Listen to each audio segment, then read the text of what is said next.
Toss of the coin between the opposing captains, Brett Ratton, acting captain Scott West, in the absence of Chris Grant. And the Bulldogs have had another win. They will kick to the left of the screen. It is swirly conditions out there. We've seen the banner rip to shreds. Brian Taylor and Eddie Maguire join us for what's going to be a pretty interesting afternoon. Welcome, boys. Yeah, thanks, Gary. Should be very interesting indeed. The Bulldogs only having won one game this year, the Blues too, so it'll be interesting to see where both of these sides are at. Still not out of contention, of course, but it heavily depends on the way they play today. I think from Peter Rhodes' point of view, the win is not necessarily that important, but the way they play is very important. Good afternoon, Gary, and a pretty good crowd coming in today, and it's still filing in too. Lots of traffic problems around Optus Oval today, and great to see so many people here. It's a beautiful afternoon, bit windy, in fact very windy, and particularly even at ground level, which is unusual. It's right there. So we're in for a great afternoon of footy against two traditional Victorian-based clubs. And let's find out what the ground conditions are with Michael Roberts. Thanks, Gary. And well, Carlton haven't won here since round 22, 2001, when Milburn knocked out Silvani and Justin Murphy was actually playing for Geelong. But as you said, it's suburban footy, very wet this morning, and underfoot. If anyone wears mouldeds, they should be shot. They should be wearing screw-ins today. And I tell you what, the wind is up that much that it has blown the banner over for the Blues. They were going to throw skydivers down here, but they were going to end up in Brian Taylor's farm. That's how bad it is. It's going across the ground. I reckon barrelling into that half-forward line into the legend stand. Good to see one of the spectators limbering up for the first bounce. We're underway in this game, round 8, Bulldogs and the Carlton. Darcy, hands on it. Dimatina combining there. West, who has been a very solid player for the Bulldogs, and Bowden might just about get on the end at the bounce beating. Johnson gathers. Probably could have given by hand. Now Brown's got the break. Couldn't trap it. And there is Mick Martin just to bang it back into the middle of the ground, and he did well. Did very well. McCormick got on the end of it. Now Carlton suddenly straight up there.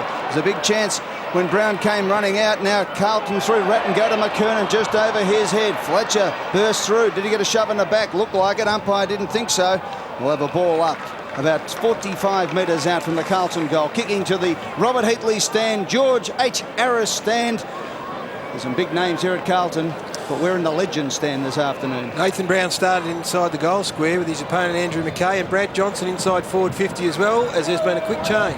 I'll take that back. We're in the hero stand as Ratton feeds the handball out to Fletcher. The kick up to the forward line, bounces awkwardly, but through for a point. First score of the afternoon to the Blues. Yeah, Ryan Houlihan started on the bench, Gary, and he was quickly moved onto the ground. But we saw Corey McKernan going for a mark, and I think we're going to see a bit of that where the wind just makes it difficult for the big men to impose themselves. Yeah, got to be blowing 20 or 30 knots out there at least. Very strong wind indeed. As you mentioned, Johnson at centre-half forward.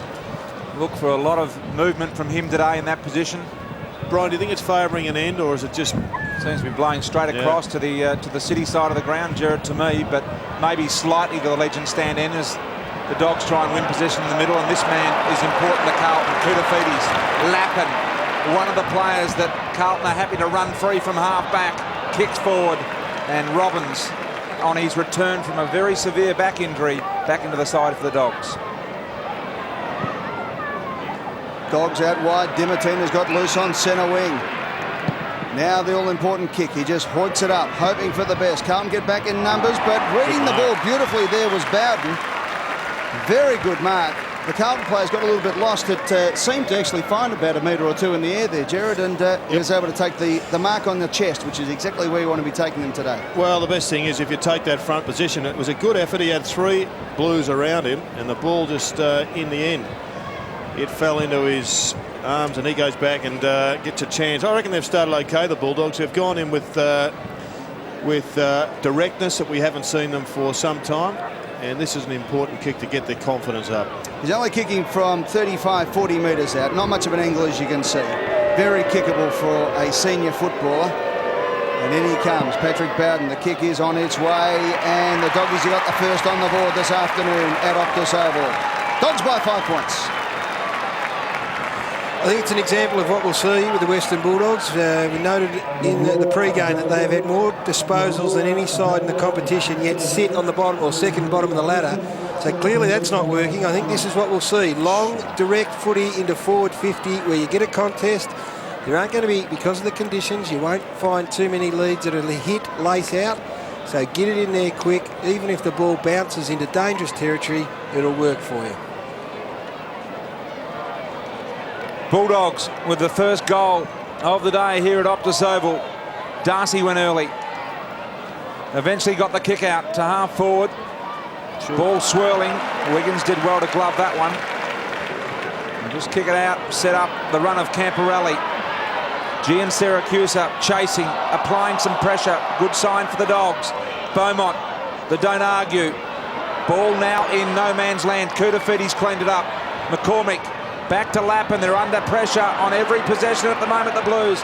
Garlick well done, came through, but Hume made sure someone won the hard ball, and it was the Blues. An advantage was paid as the Blues go forward. See plenty of pushing and shoving there. Robbins at the back cleans up. Almost gets stacked out towards Darcy. Running through is Smith. Here he is, has a bounce and can go all the way. 2 bounces, 3 bounces to centre wing. Now he wants to look for a forward and does. It's a good-looking kick, looking for Brown. Pushes in the back. Good play by McKay, brought the ball to ground. The handball came out from Camporelli to McKay. Caught high. Free kick to the old man. A little bit disappointing. Sorry, Eddie. Lindsay Gilby had him there. It was just a technique issue that he got him too high. Yep, McKay's kick was an ordinary one, but Ratton got across, did it beautifully. Off to Hume, quick transferal of play. Hume straight up the ground towards full forward. Croft used his body beautifully. Robbins twisting and turning has been very good from recovering from his injury. Wants to come straight down the ground. They're starting to make position up the ground, the Western Bulldogs players, but he just ran out of space. The ball going over the line and out of bounds for a throw-in. Been disappointing, the Blues. Their entries into their forward 50 have not been under a great deal of pressure, and I think, Gary, they should have had a couple of goals on the board. They haven't been able to find the targets. One-on-one contests in these conditions are imperative, because if you're outnumbered, the ball hits the ground and you just don't get a crack at it. Darcy scraps it up with Koutafidis. He goes forward. Which is why Matthew Robbins has just mopped up every time. I mean, you're not going to mark too many footies at the moment. The ball comes to ground. Matthew Robbins running around on his own. You've just got to at least have a 1-against-1 contest in your forward line. Ball in the forward 50 for the Blues. McCormick, the third man up. Robbins attacks it. Handball under enormous pressure. Darcy trying to work it down to Mitchell Hahn. Soccer off the ground. Free kick has been paid behind the play a little. It'll go the Bulldogs' way at genuine half-back, and it'll be Hahn. He's got the job on Anthony Koutafidis, which is a pretty fair matchup, I would have thought. He's very hard at it, Mitchell Hahn. Just whether he's got the running capacity to play in the midfield. He's spent a bit of time there this year. Hahn, very strong over the ball, Mitchell Hahn. Will kick to centre wing. Darcy looking to gain the better position. And the wind beating all of the judgment of all players on that occasion. Koutafidis, though, cleans up behind the pack. The kick back into play has been marked by Wiggins. So Wiggins on the Davies, in fact it is, on centre wing. Davies now brings the ball to centre half forward. Crowd favourite he is. How long before we see the Carlton cheer squad with the Favola wigs going? Edward Beale better get him down here, I think. Start selling them up this oval, particularly if he can put this one through. Another 6 weeks, Ed, when it just gets another 3 inches on it. He certainly, I think he's realised it's a bit of a marketing tool. So in he comes from just outside 50. Brendan Favola, who would kick these every night at training. What happens in the big time? He puts it right through for a point. Jeez, it was a good kick off the blue. The cheer squad was slow in responding, so I'll always go with the cheer squad rather than the theatrics of the goal umpire. At the other end of the ground, some important matchups. Mick Martin's had a couple of pickups, kicks on Harris. McKay, a big job on Nathan Brown. Beaumont's on Bowden. Murphy on a mobile. Johnson at centre half. And they've got some good firepower up there, the Bulldogs. McGuinness handball, very iffy. Picked up by Hickmott, who'll belt it back. Robbins is there. Gian Siracusa is there. Indecision. One of those players, probably Robbins, should have called Gian Siracusa back. And the rush behind.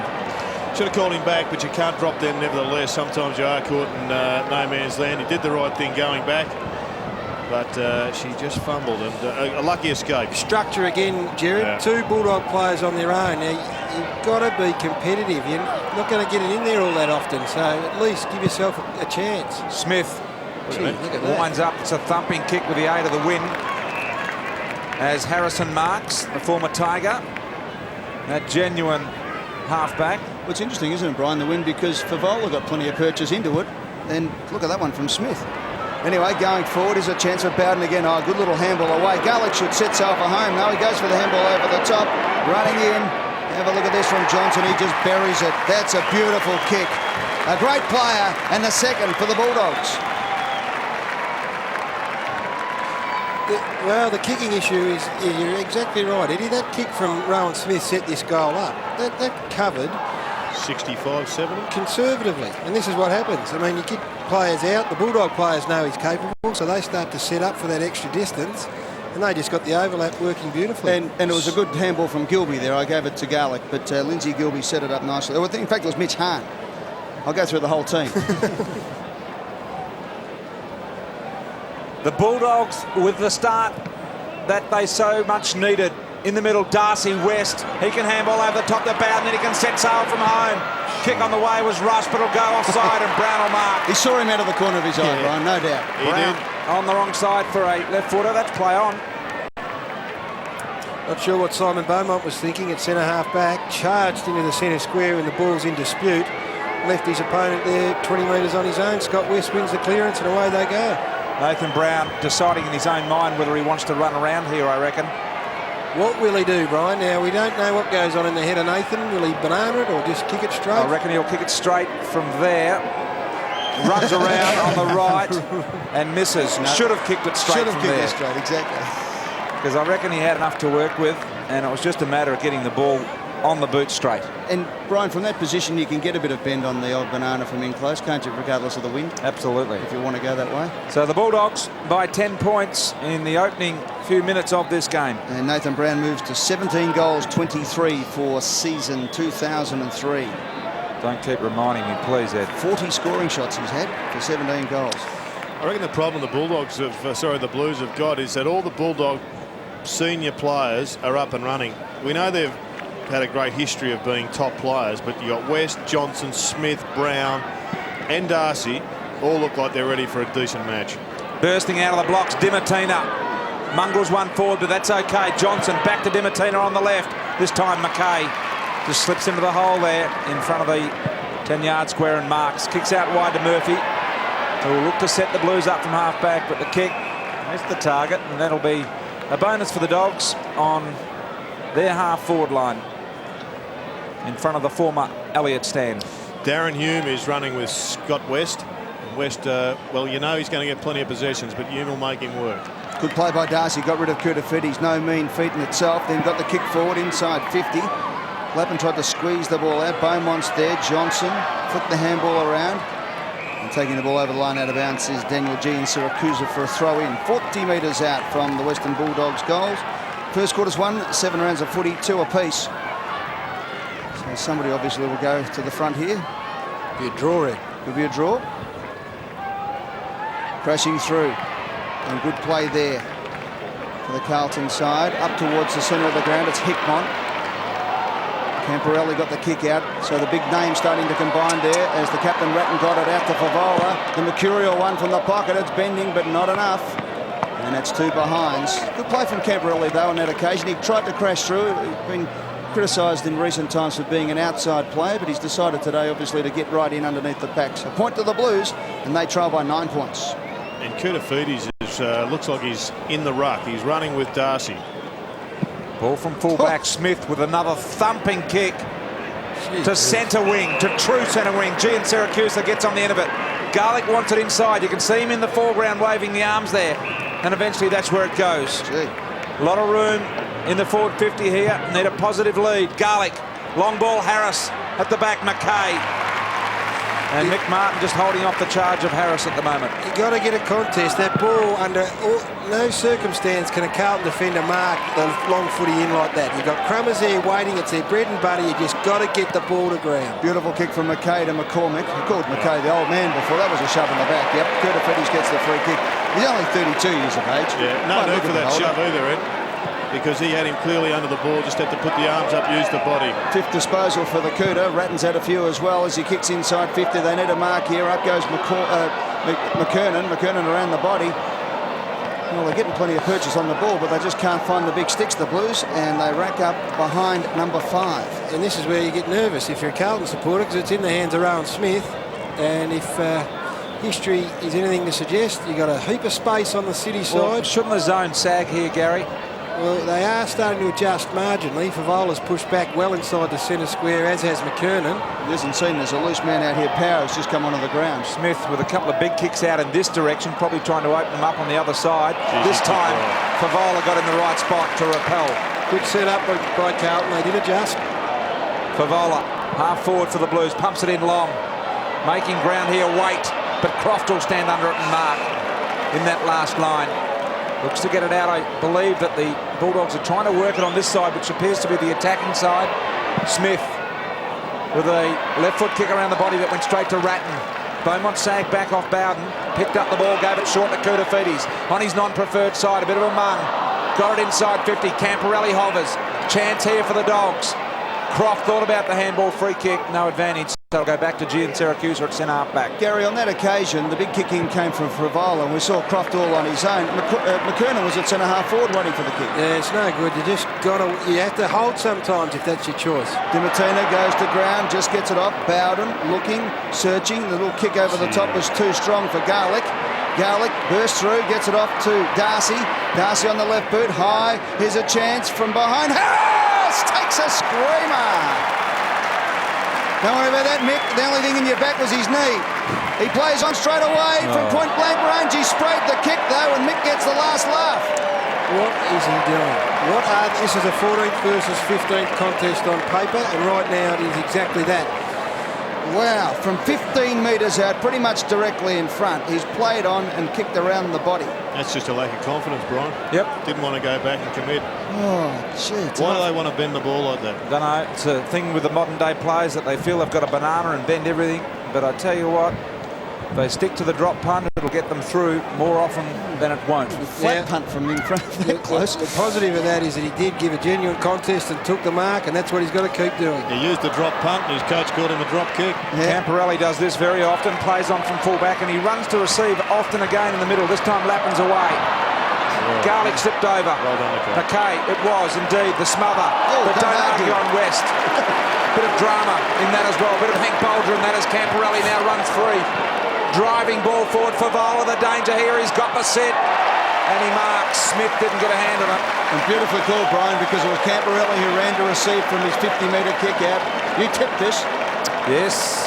One of the things the Bulldogs highlighted from fullback when he does kick in, that he generally receives the ball at some stage in the same patch of play. I want a boot watch on Simon Garlick.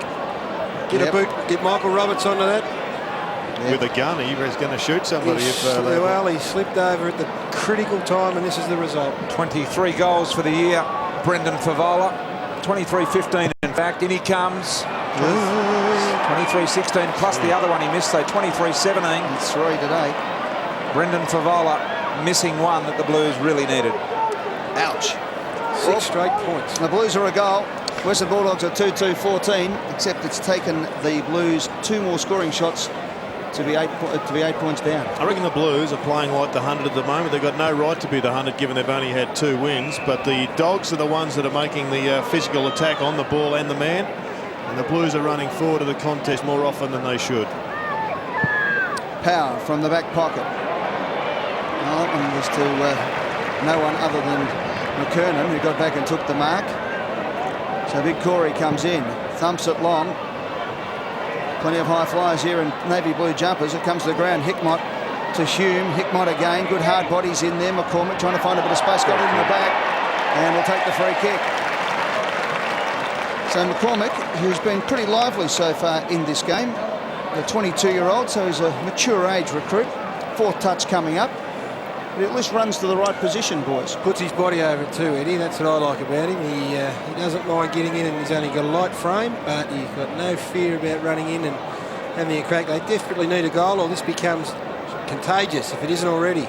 So from dead in front, the Murray Bushranger, or Murray Kangaroos as they are these days, kicks a point. Whew. Now this is contagious. 7 points in a row. Rowan Smith went short the last time and it just didn't work. You've never seen a more spread zone in your life. Let's have a look at this again. Smith goes short. Just missed, didn't it? Right over the top of the post. Once again, though, the wind is blowing right to left on that shot that we saw, and yet the players are still aiming at the middle of the goals. Houlihan and Hume combining there. after the kick-in from the Bulldogs was not successful, although Smith did go short Croft marks on his non-preferred side. Look at the space in the middle for West. He needs to gather cleanly. Camporelli tries to run him down. The direct kick from West goes to Hahn. Harris needs to just give a little bit more of a contest there, as Gary's mentioned earlier. Ball out in the spawn direction on centre wing. Carlton go forward. Ratton has really worked himself into the game nicely early. Brian, if they put Brown onto the ball for a while now, he's up at half-back flank or centre half-back at the moment. We'll definitely go into the middle and change with West. Kuda Feedy's with beautiful vision, picks out Hume. Now the wind won't affect this one. Nothing will. First on the board for the Blues.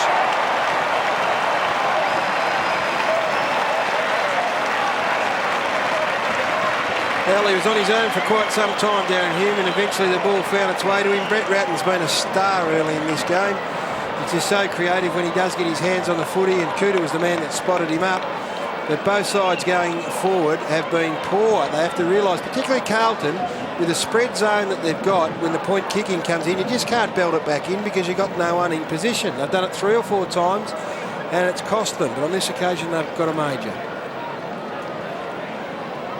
Carlton with their first goal, draw within a point after 7 straight behinds. Brown's gone to the middle, as Eddie pointed out, and he's changing directly with Mitch Hahn, who's gone forward. Darcy, there is Brown. Tap out to Garlick, one of his mates, and Garlick got driven into the ground. Will have the ball up. Just looking at the inside 50s, Carlton have gone in 14 times for 1 goal. They've missed 4 shots that should have been goals, and the Dogs have gone in 10 times for 2 goals, and they've missed probably a couple they should have converted. Ratton, Hickmott, what a competitor Hickmott is. West, Skipper and Brown combining on his non-preferred right side, but they got it to the hot spot. Long kick in Harris. The competitive situation there is what they wanted. Hahn, they don't argue. Needed to give another handball off. Free kick will go. It'll go to Garlick. No, go the other way. In fact, it will go to Thornton. Yeah. Much better though, long to the dangerous spot. He did well, Harris. He just gave a contest and there was a dangerous crumb. Now that is much more effective. So Thornton brings the ball out. Hickmont, they flew against each other. There's a chance for Brown onto the left boot. There's a few players. Just tried to kick it around the corner. Made it hard. Now that's holding the man too. No, says the umpire. And that is no way. We just squeezed it out in the end. Big Mick got it out as well. Murphy, good smothering. Touch play on. Half volley. Ratton just squeezed it out beautifully. That's good. Beaumont and Hickmont, some level heads combining. That one didn't touch the ground on the touch. His old flexibility is going. Hickmont there. Punched away from behind by Croft, who's just about best of field at the moment. McCormick and Hume hard at it. Got it out wide. A chance for Houlihan around the body. And the race is on. Well, Kuda, I wouldn't want to see him going over the high hurdles these days, but at least he got there first and knocked it to the boundary line, over the line and out of bounds for a throw-in. For the former, I think he was Australian champion as a schoolboy high hurdler. I think it gets better every year. Kuda? It does it, yeah. He's now, I think he was Olympic champion. He's going to be a world decathlete by the time he finishes. Over the back, Kuda got the tap. Darcy, head over the ball, picked it up though. See, they're dog-tired, those two, and we're only 21 minutes into the first quarter. Houlihan holds it up and gives it off to Fletcher, and Blues are everywhere. Yeah, they certainly are. And one of those is this man here, Davies, who's chipped in nicely. He wants to play on, kick over the top. Here's to the leader, McKernan, who'll mark strongly in front of Croft. About 20 metres out on a more acute angle though. And with the wind today, nothing is certain from any distance. Now, Brian, as a champion Coleman medalist, this situation is what, 30 metres out, 45-degree angle. Would you bother about the wind, or do you just get your head over the ball and kick straight through it? You've got to rely on making solid contact with the ball here and don't allow for any curve in the ball whatsoever, Ed. It's when you're further out that perhaps you allow for a bit of curve, bit of protection there from the member stand as well. You just got to rely on placing the ball on the boot and it not deviating. So head over the top of it, kick straight through. Yep. McKernan, in he comes. Straight, it's there. He's got it. Carlton have hit the front.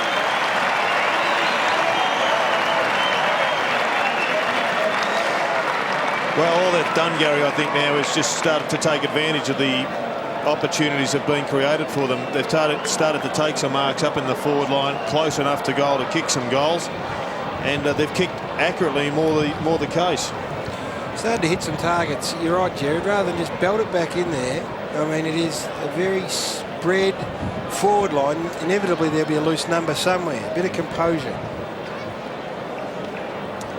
Well played to young Davies, who made position beautifully, found himself 25 metres clear, and then his kick to McKernan was a beauty. The Blues are in front by 5 points. We've played 23.5 minutes, and as you can see, just a tick over 3 minutes 40 left. Here's a chance now for Brown. The right foot kick around the body, high up in the air. McMartin's there. Harris got to the front, couldn't hold it in the end. Brad Johnson has a snap, and it's over the line and out of bounds for a throw in. Another crumb though, which is a good result. McKernan went in to take the ruck, and Cooter went down to the goal square, and it would appear that as soon as the ruck works over, Cooter's going to push down and go onto the ball. In fact, looks like Cooter is rushing down to take the ruck work. There he goes. Boundary throw in forward pocket. Cooter, the bounce or the throw in, beat them all, and the rush behind from Thornton as Johnson gives him a bit of a dance in the square, and the minor score there with just under 4 minutes remaining. It's a fair sprint to take a boundary throw in, Gary. That'll be, what, 160, 180 metres? Yeah. Camporelli out wide looking for Fletcher. I had the clock on him. I think he ran an A qualifier on the way down, so he's still in good nick. Out of bounds on the full, no one got a hand on it, so it'll be Dimatina to pump it back in long. Need a contest. Hahn goes up. Off hands Garlick, gives to Bowden. Pretty good on his left. Kick on the way is there. Bowden's got two. It's a bit of style at the moment for the Western Bulldogs. They are continuing to bang it in. Now, all Hahn had to do here, nothing special, but was just to get a hand on it, and it creates a crumb and creates a goal. Now, as this game wears on, if they continue this style of play, the Carlton defenders might start dropping off their men and trying to get back to be second and third man up, and that's when you can start to pick players out in your forward line. But right now, I think they're going about it the right way. So nice hands by Simon Garlick to lay it off to Bowden, running flat at the goal. And put it through, and the Bulldogs are back in front. We've had 4 lead changes in this game in the opening quarter. It's a very good encounter here as Garlick goes in a second time, does it well. Out to Murphy is usually a beautiful kick. What does he do this time? He puts it down the throat of Jordan McMahon, who is 45 metres out, we believe with a wind behind him, and he should go back and kick the goal. 2 3/4 minutes left on the clock. McMahon's first touch for the afternoon. He's kicked 4 goals for the season. Rising Star nominee last year in his 26th game of football. It's not a difficult assignment, this one, boys. Not at all. From right on the 50, he comes in, and look at that one. Splits the middle, and suddenly the Bulldogs have kicked 2 in 2 minutes. Bit of composure is a wonderful thing. Early in the game, there are players that run everywhere. They've got, obviously they're still fit and fresh, and there are always someone free if you've got the composure. And in this situation, Gene Syracuse, they have bombed along with some effect early in the game, but if there's a loose player on, then you give it to him, and it's as simple as that. Go back, kick the goal.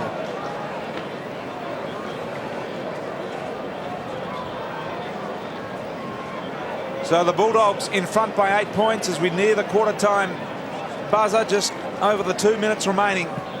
They've got an issue in the centre here, Carlton. They've got to start winning the ball. The Bulldogs getting it out way too easily. What are the clearances, Jared?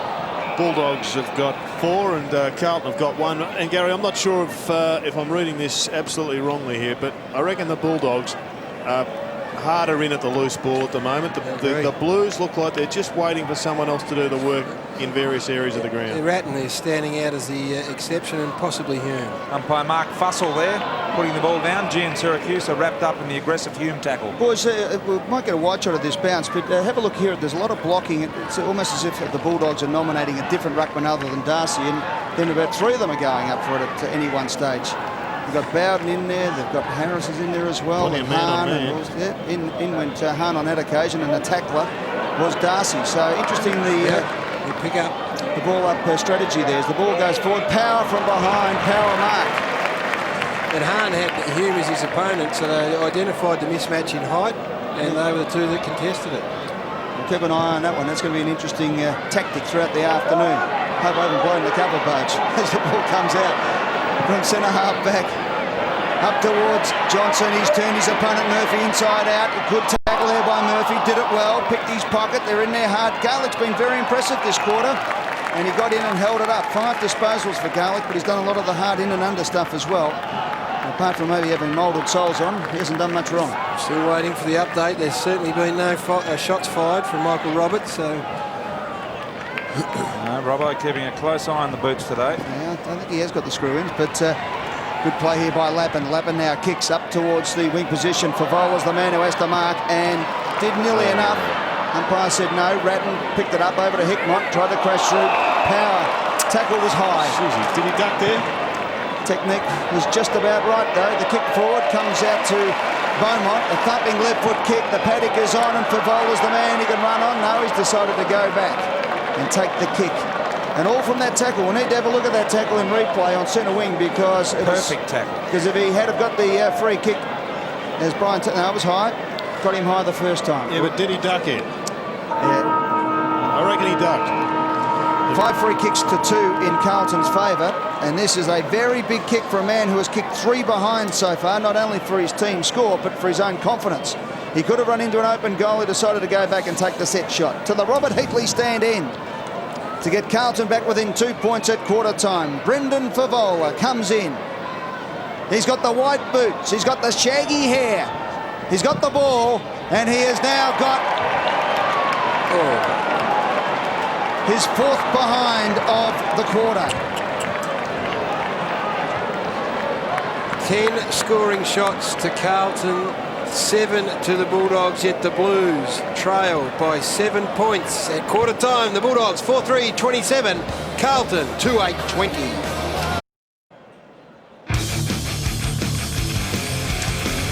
Welcome back to the Optus Oval at quarter time. It is the Western Bulldogs with a 7-point buffer over Carlton, although the scoring shots don't reflect Carlton's winning of the football. 10 scoring shots to the Western Bulldogs, 7. They did miss some opportunities. Bowden, 2 goals for the Dogs. McMahon and Johnson singles, and for Carlton it has been Corey McKernan and Darren Hume. The one thing I think stood out, Gary, is the difference in the approach by the Western Bulldogs. Coming into this match, for every long kick, they'd have a short kick. Well, at the moment, the stats are 18 long kicks to just 10 short kicks, so they've got their balance a hell of a lot better. It was always, I think, going to be the way they're going to go about it. And, well, from fullback Rowan Smith, on 2 occasions, kicked almost to the centre of the ground, centre wing in actual fact. This one he plays on. And he's just a beautiful, we know he's a beautiful kick of the football, but he's just so precise on those occasions. And this set up an actual shot on goal for the Western Bulldogs.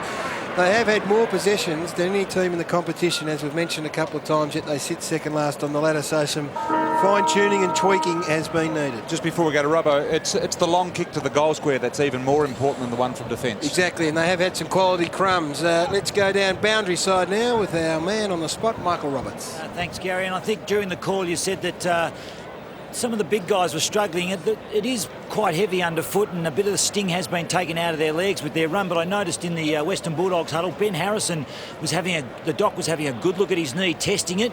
He's got quite painful in the left knee. Simon Garlick is actually wearing screw-ins. But Brad Johnson changed to soft moulded. So we'll see how he goes in the forward line. That is Brad Johnson on the screen right there. He's gone from the screw-ins to the moulded, so he's got a different read on it. Let's hope he doesn't fall over. The Carlton boot stutter also had a handful of boots coming off the ground as well, so there's been some rearranging of the shoe wear out there at the moment. I think it's probably a bit harder at the Heatley stand end, and that's why Johnson has changed. There doesn't seem to be as much lushness there, and I guess the fall does fall to the other end of the ground here. So there was local showers left of screen. I know that sounds technical, but the fact is there's not as much grass at the Heatley stand end, Jared. That is hard for you to grasp, I know. It is. But Beautiful ground though. Garlick has got the ball. It is in ripping nick, Ed, at the moment. Koutoufidis through the middle of the ground.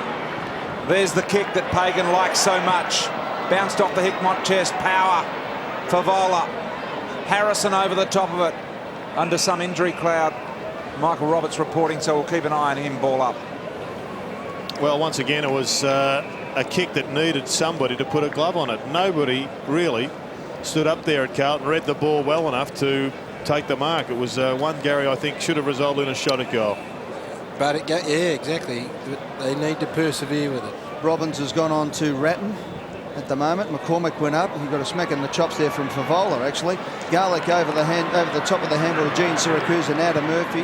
No, it was Smith, in fact. Smith's kick was up towards the centre-half forward position. Out they come. Harris got the little cheeky handball away to McMahon. That was ambitious at best. Johnson, let's see how he goes. Turning, he gets a little toe poke the wrong way.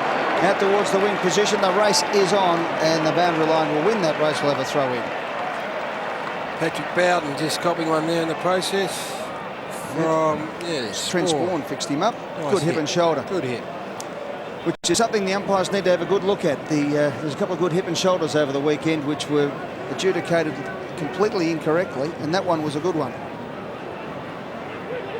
And quite rightly was called play on. Here's a chance for West against a couple of players. Fletcher did well to McCormick to Hume. Hume now runs to half forward. He puts it high in the air. McKernan's the man. Croft from behind. McKernan did well to get hand on the ball. Power takes it to the boundary line. No, Hickmott kept it in. Favola trying to flick it out. Hickmott in there again. Was there a whistle? No, there wasn't. McKernan around the body, sets it up. Hume's there, McCormick's there. Hume shepherded, McCormick kicked the goal. Yes, he did. Well played. And a great shepherd by Hume. Great vision by Cooter. And the Blues get the first of the second quarter.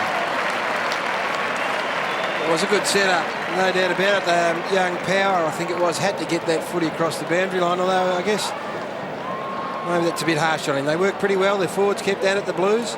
Kicked into space, and Eddie called it beautifully. Darren Hume here, his work, just good awareness. About here he realises that he's not in the play, but he did enough to give McCormick the time and space to kick a goal. So a nice start for the Carlton Footy Club. The Blues draw within 1 point in the early stages of the second quarter. Kicking to the legend stand in, left of screen. Mitchell Hahn just trying to move it forward. Well done, Johnson flew. Ground level, G and Syracuse are wrapped up and will have the ball up centre half forward for the Dogs. Well, Brad Johnson playing effectively at centre half forward on Justin Murphy. As we have a look at the centre breaks there, clearly in the Western Bulldogs' favour. Just needs to, I think he needs that whole centre half forward area. Needs a lot of room to do his best work.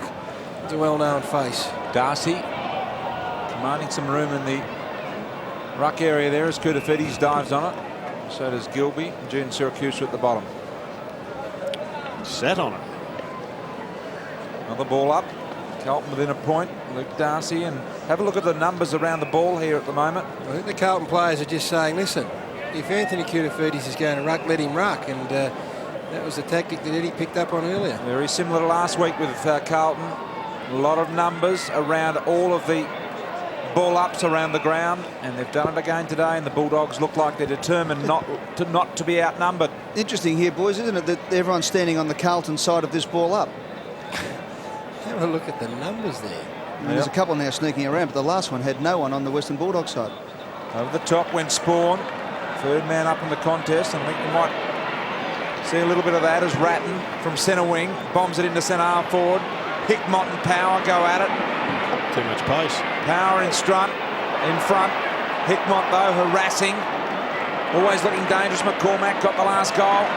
Off to Favola, who looked dangerous in the game, but just couldn't kick straight in the first quarter. This kick's a good one. Houlihan dropped the mark he should have taken. Beaumont. Mitch Hahn probably should have rushed. Dangerous handball back to Murphy. He didn't glove it as well as he would have liked, and the behind sees the game all tied up at 27 apiece. Simon Beaumont playing forward for Carlton too is 95% of the time spent at half-back, but no match-up, so they send him forward. Some good tactical battles out here today, isn't it? It's not a great game, but it's entertaining to watch. They made a meal of that one, the Bulldogs defence, but they'll get it out. As far as McKernan, who's sitting back on that wing position, just ready to chop them off 2 kicks out.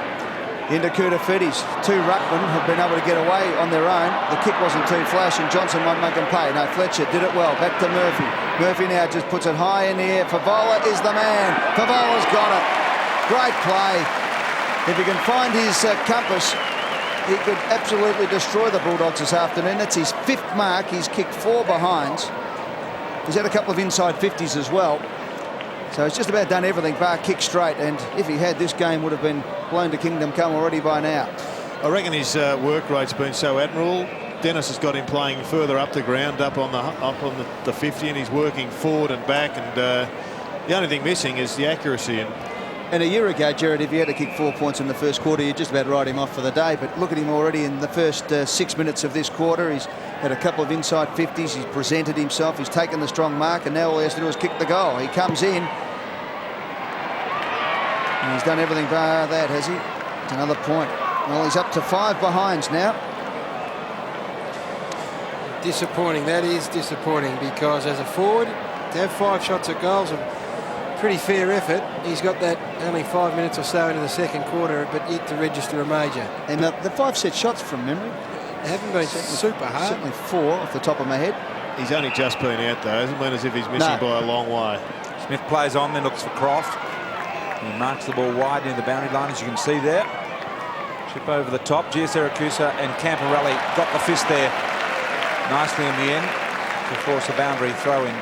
Right where they wanted the Blues, on the attacking half-forward line. Good matchup, this. Giansiracusa with Camporelli, both very talented running players.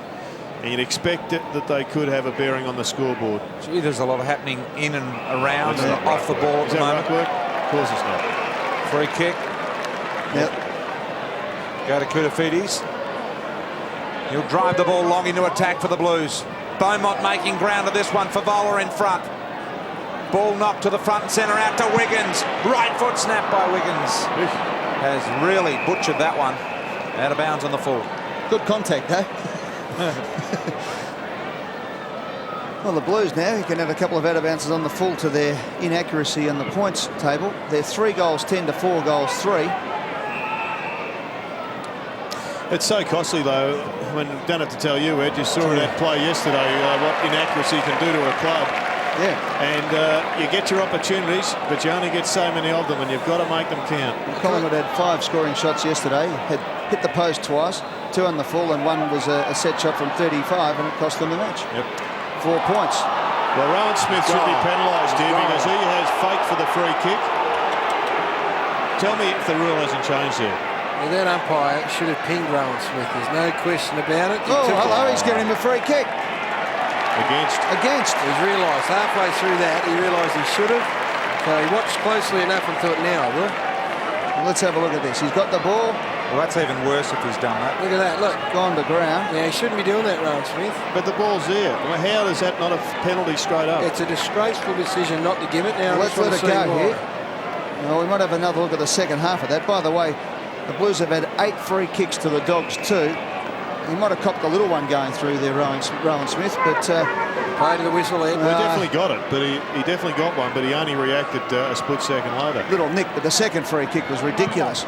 Hickman's kick is a goal. Just shot and kick and he buried it. Well, I think we're letting both these teams off the hook a bit at the moment. It is not forced 10 gales out there. These are just 2 teams down on confidence who haven't got great skills. Sure, the wind is about, but they train, particularly the Bulldogs, are training out there in the ground. And let's have a look at it.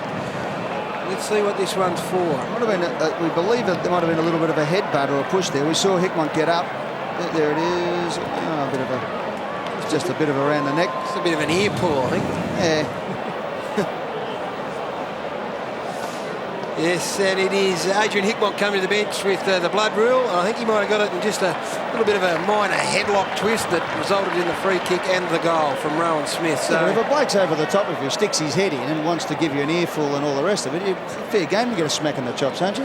No. Not a free kick. Yeah, it is a free kick.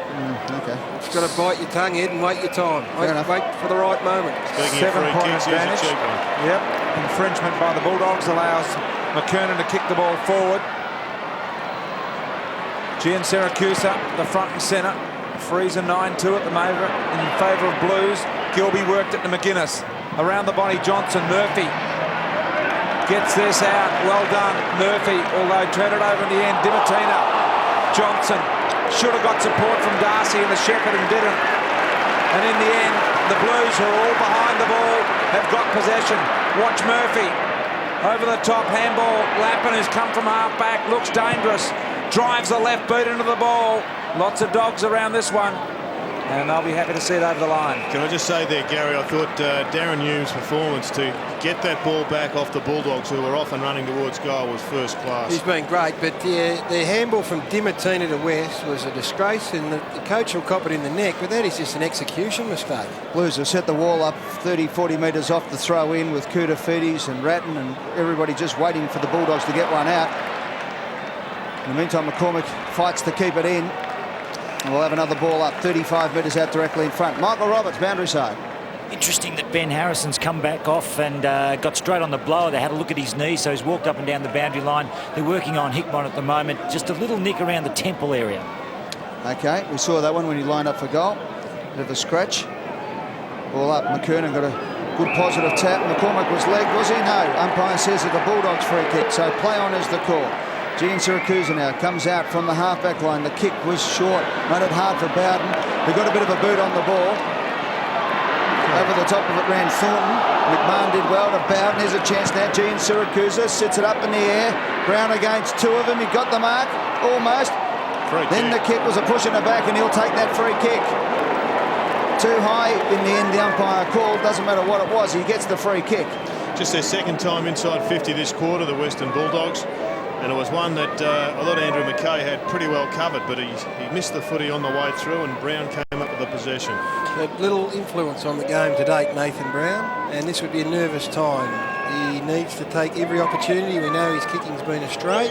He's kicked one behind today so far. This awkward hold on the ball, but he comes in and it's effective on this occasion. That's a vital goal, and Brown gets his first. Well, Nathan Brown has spent probably 80% of the time in the goal square with young Harris next to him as Hickmott comes back on after blood rule. With Andrew McKay as his opponent, I know McKay's had a really good start to the season. I would be prepared to give him much more room and space down there, Nathan Brown, and see whether he can't grab a couple more goals before half-time.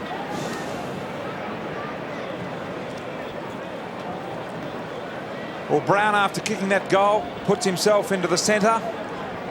Mitchell Hahn goes down into the forward line. Kudafidi's doing the ruck work. Camporelli missed it. Dimartina runs under the ball, out the edge of the square, trying to be a little bit too cute with the ball inside 50. Just get it up so they can mark it. McKay, kick out wide there, looking for Thornton. Johnson amongst two Blues. Handball backwards to Bowden. Kick here important. Bowden a high ball in, Brown under it. Plenty of opposition around the ball, and Fletcher marks in the defensive 50. So the Blues playing McKernan and Kudafides on the ball at the moment to try and get around that ruck tactic, and then Kudafides goes to centre half forward. The ball comes forward now. Good lead from Beaumont. Just got it on the half volley. He was a bit stiff. Got to push in the back. No, says the umpire. Smith held the handball, did it well to Murphy. Now Murphy can look up and needs a good kick out here because Johnson's loose. He had plenty of distance on it. He's got a shocking bounce. Chance now for Spawn. Transfers play to the outer side. Thornton from defensive 48. Long kick up towards Ratton. Camped underneath it was Garlick. Did well. Ratton did well as well to get it out to Lap and now to McCormick. McCormick's kick up towards an half forward was picked up nicely by Robbins, who says, "Get out of my way! I'm coming through." A kick to a 2-on-1 situation though. The race is on here. Hahn's the man for the Western Bulldogs. Up against McKay. Hahn does it beautifully. Beat one tackle. Then got a bit ambitious against McMartin, but the kick is a point. Harris's kick was just offline. A beautiful play from Robbins from half back. It's a good run. He's given them a bit of run. He's got good leg speed, of course, but gee, Dimartina sitting on the bench for very, very poor disposal going forward. Some of the skill areas, Bowden had players on earlier and just blasted away. Some of the skill areas of Carlton over the Bulldogs have been very ordinary. In this quarter so far, West, Darcy, 0 possessions. Two of their main midfielders need to find the ball a bit. Hume, Houlihan building here for the Blues inside 50. Beaumont in a genuine one-on-one free kick against McGuinness. And Beaumont will line up for goal about 48 metres out on a 45-degree angle. You can see the inexperienced Kieran McGuinness there, formerly of Carey Grammar. And Beaumont will kick to put the Blues in front. Did you coach him at Carey? Yes, I did. Yep. Obviously a good junior player. Yeah, very good junior player, Ed, from the Eastern Suburbs. Didn't play him in defence much, Bo. Played in both ends. Beaumont, Gary. Kick on the way is beautiful. He utilised the breeze there very nicely indeed, Simon Beaumont. And the Blues in front by one straight goal. Was there anybody on the line there for the Western Bulldogs? It seemed to look like it was going to go through midway through post height, but it died on its trajectory. I'll just be interested to see here if, in fact, there should have been someone a bit lower. Brian? Now, probably they couldn't have got it, but gee, a side view may have shown that it was only going through at 8 foot above the ground on the line.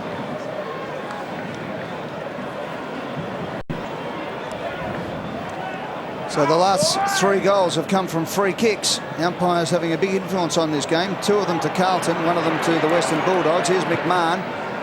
Beautiful kick on the left foot out towards Garlick, who stretches out. This is a good duel, Garlick versus Lappin. Garlick, about 10 minutes ago, just refused to pick Lappin up. Lappin drifted forward. And as a result, he stayed up there. 9th possession coming up for Simon Garlick. The other ripper is in the middle of the ground. Hume has restricted Scott West to as few possessions as I've seen him have in an important game. He's only up at 7, and Hume has got him covered. So in comes Garlick from right on 50. It's a mongrel kick and punched through for a behind. There is no reason for that. I mean, it is not that bad. People would be sitting at home thinking there's small tornadoes bobbling around, such has been the disposal of some of these boys out here. Murphy plays on from fullback. Favola, the intended target. McKernan, if he likes, as well. Bowden, the front and centre ball. Straightening the ball. Hahn and Darcy go at it. Off hands. Trying to crash his way through Gian Siracusa. Another ball up at centre half forward for the Dogs. They trail by 5 points. We've played 18 minutes in this quarter of football so far. That is the way these two teams go about it. Carlton, the longest kicking side in the comp. Just under 9 minutes remaining. West, first possession of this second quarter, to the youngster McMahon, driving ball forward over the back. Brown will run onto this and goal. Bulldogs, and Brown's got his second.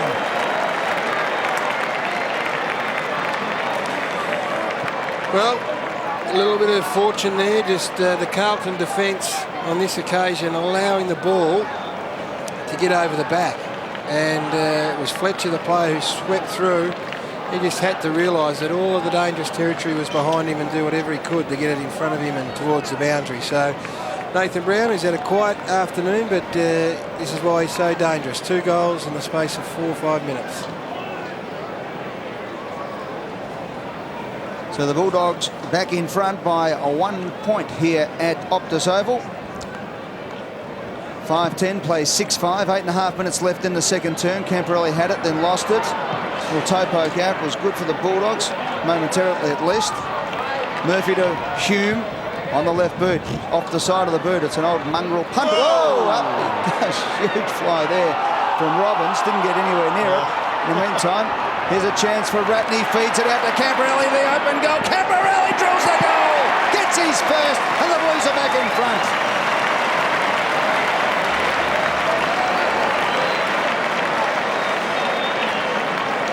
What are you looking at, Jared? I just can't believe how long Simon Beaumont got to get rid of the footy. He's still got it. He's done a spin. He's had 3 rotations and got it out. They've definitely relaxed that rule, haven't they? Oh, well, it was a mark in the first place, but I think we were all taken aback by whoever it was went up about 15 minutes before acceptances. Rule of Prior thumb. opportunity, no such thing. Rule of thumb, if you do a 360, you're out. Yeah. Surely. 5-point advantage for the Blues with 8 minutes remaining in the first half of football.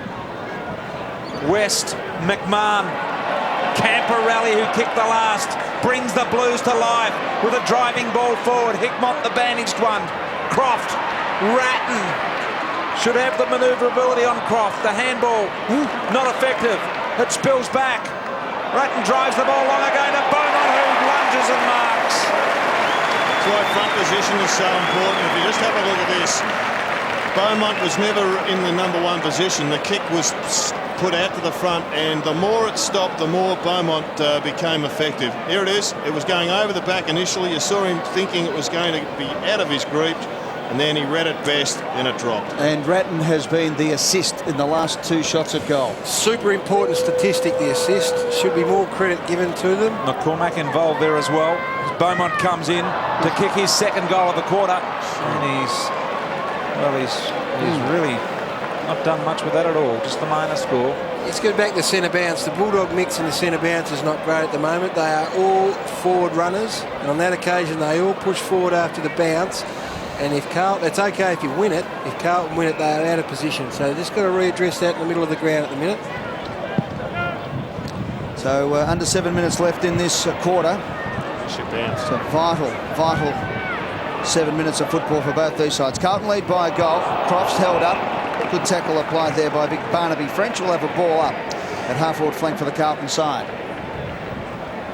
Luke Darcy gone forward, resting at full forward. Mick Martin, his opponent. Well, it might as well put him forward because he really has had no influence on the game around the ruck duels. He's not dominating. He's not clearing the passage for other players. Put him up forward and give Mick Martin a headache. Bowden got the clearance. Good play by Johnson. Took the ball to the line. We'll have a throw in. And the Bulldogs have been able to manufacture this ball in at half-forward flank. They've done pretty well. Yeah, they have. Mick, let's hope with Darcy in the square, from a Bulldog point of view, they don't fiddle with it when they go forward, to get in there quick, give him a chance. Bowden doing the ruck work. French put a hand out. Crashing through was Murphy. Good tackle. We'll have another ball up. It's interesting. The Ruck Rovers are doing a lot of the rucking today, aren't they? Yeah, old Ruckman, eh? Well, Luke Darcy, clearly, you're right, Ed. They are squaring off and they're trying to get the bloke with the best height advantage in doing the duel. And Ratton did the ruck work on that occasion. Down to Brown. The kick didn't go 15 metres. Hume wrapped up the tackle. We'll have another bounce. Well, they've got Barnaby French there, Carlton, so they've still got a genuine ruckman, but I think Bowden was the opponent on that occasion. Yeah, has done the last 3. So really, Carlton should clear this out and try and get it, 2 or 3 players around the ball and see if French can't get it down to them. I think what's making life easier for the smaller Western Bulldogs is there hasn't been a half-decent bounce all day. Punch forward by the Blues.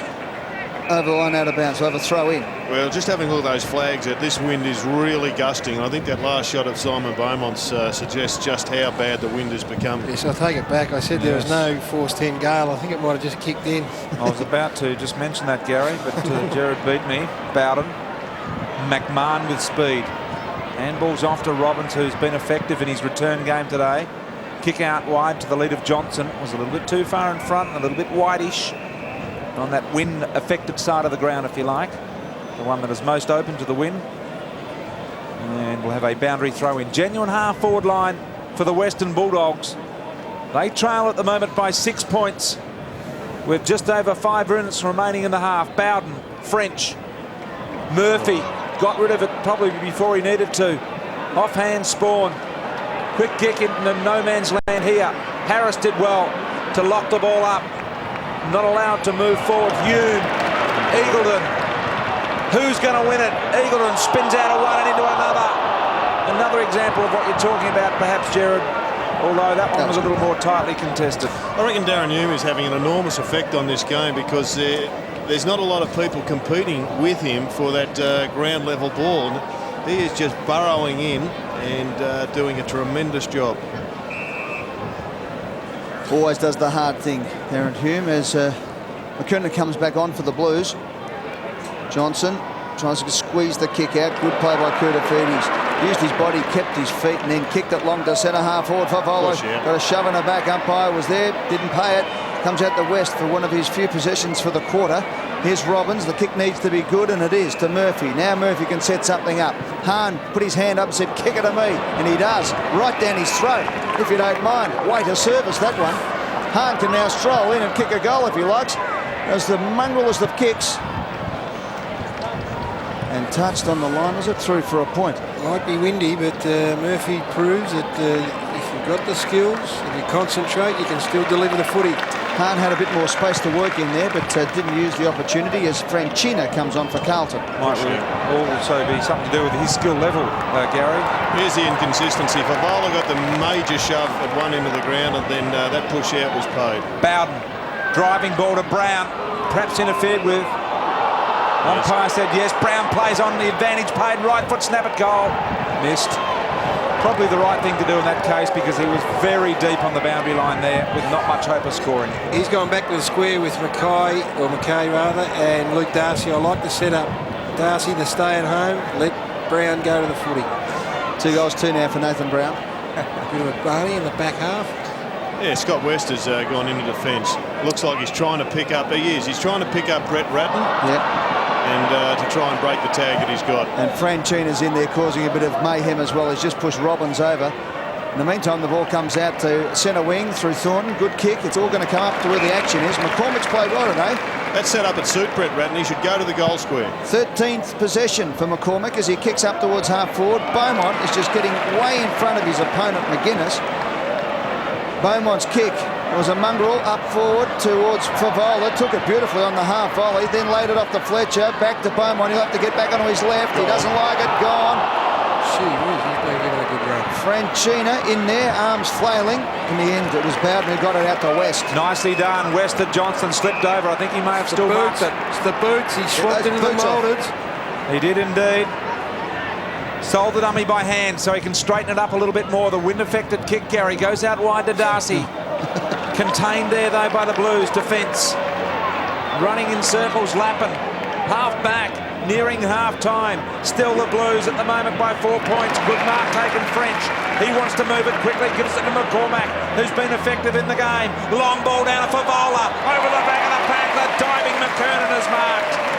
Free kick reversed against Ratton. It's going to Robbins.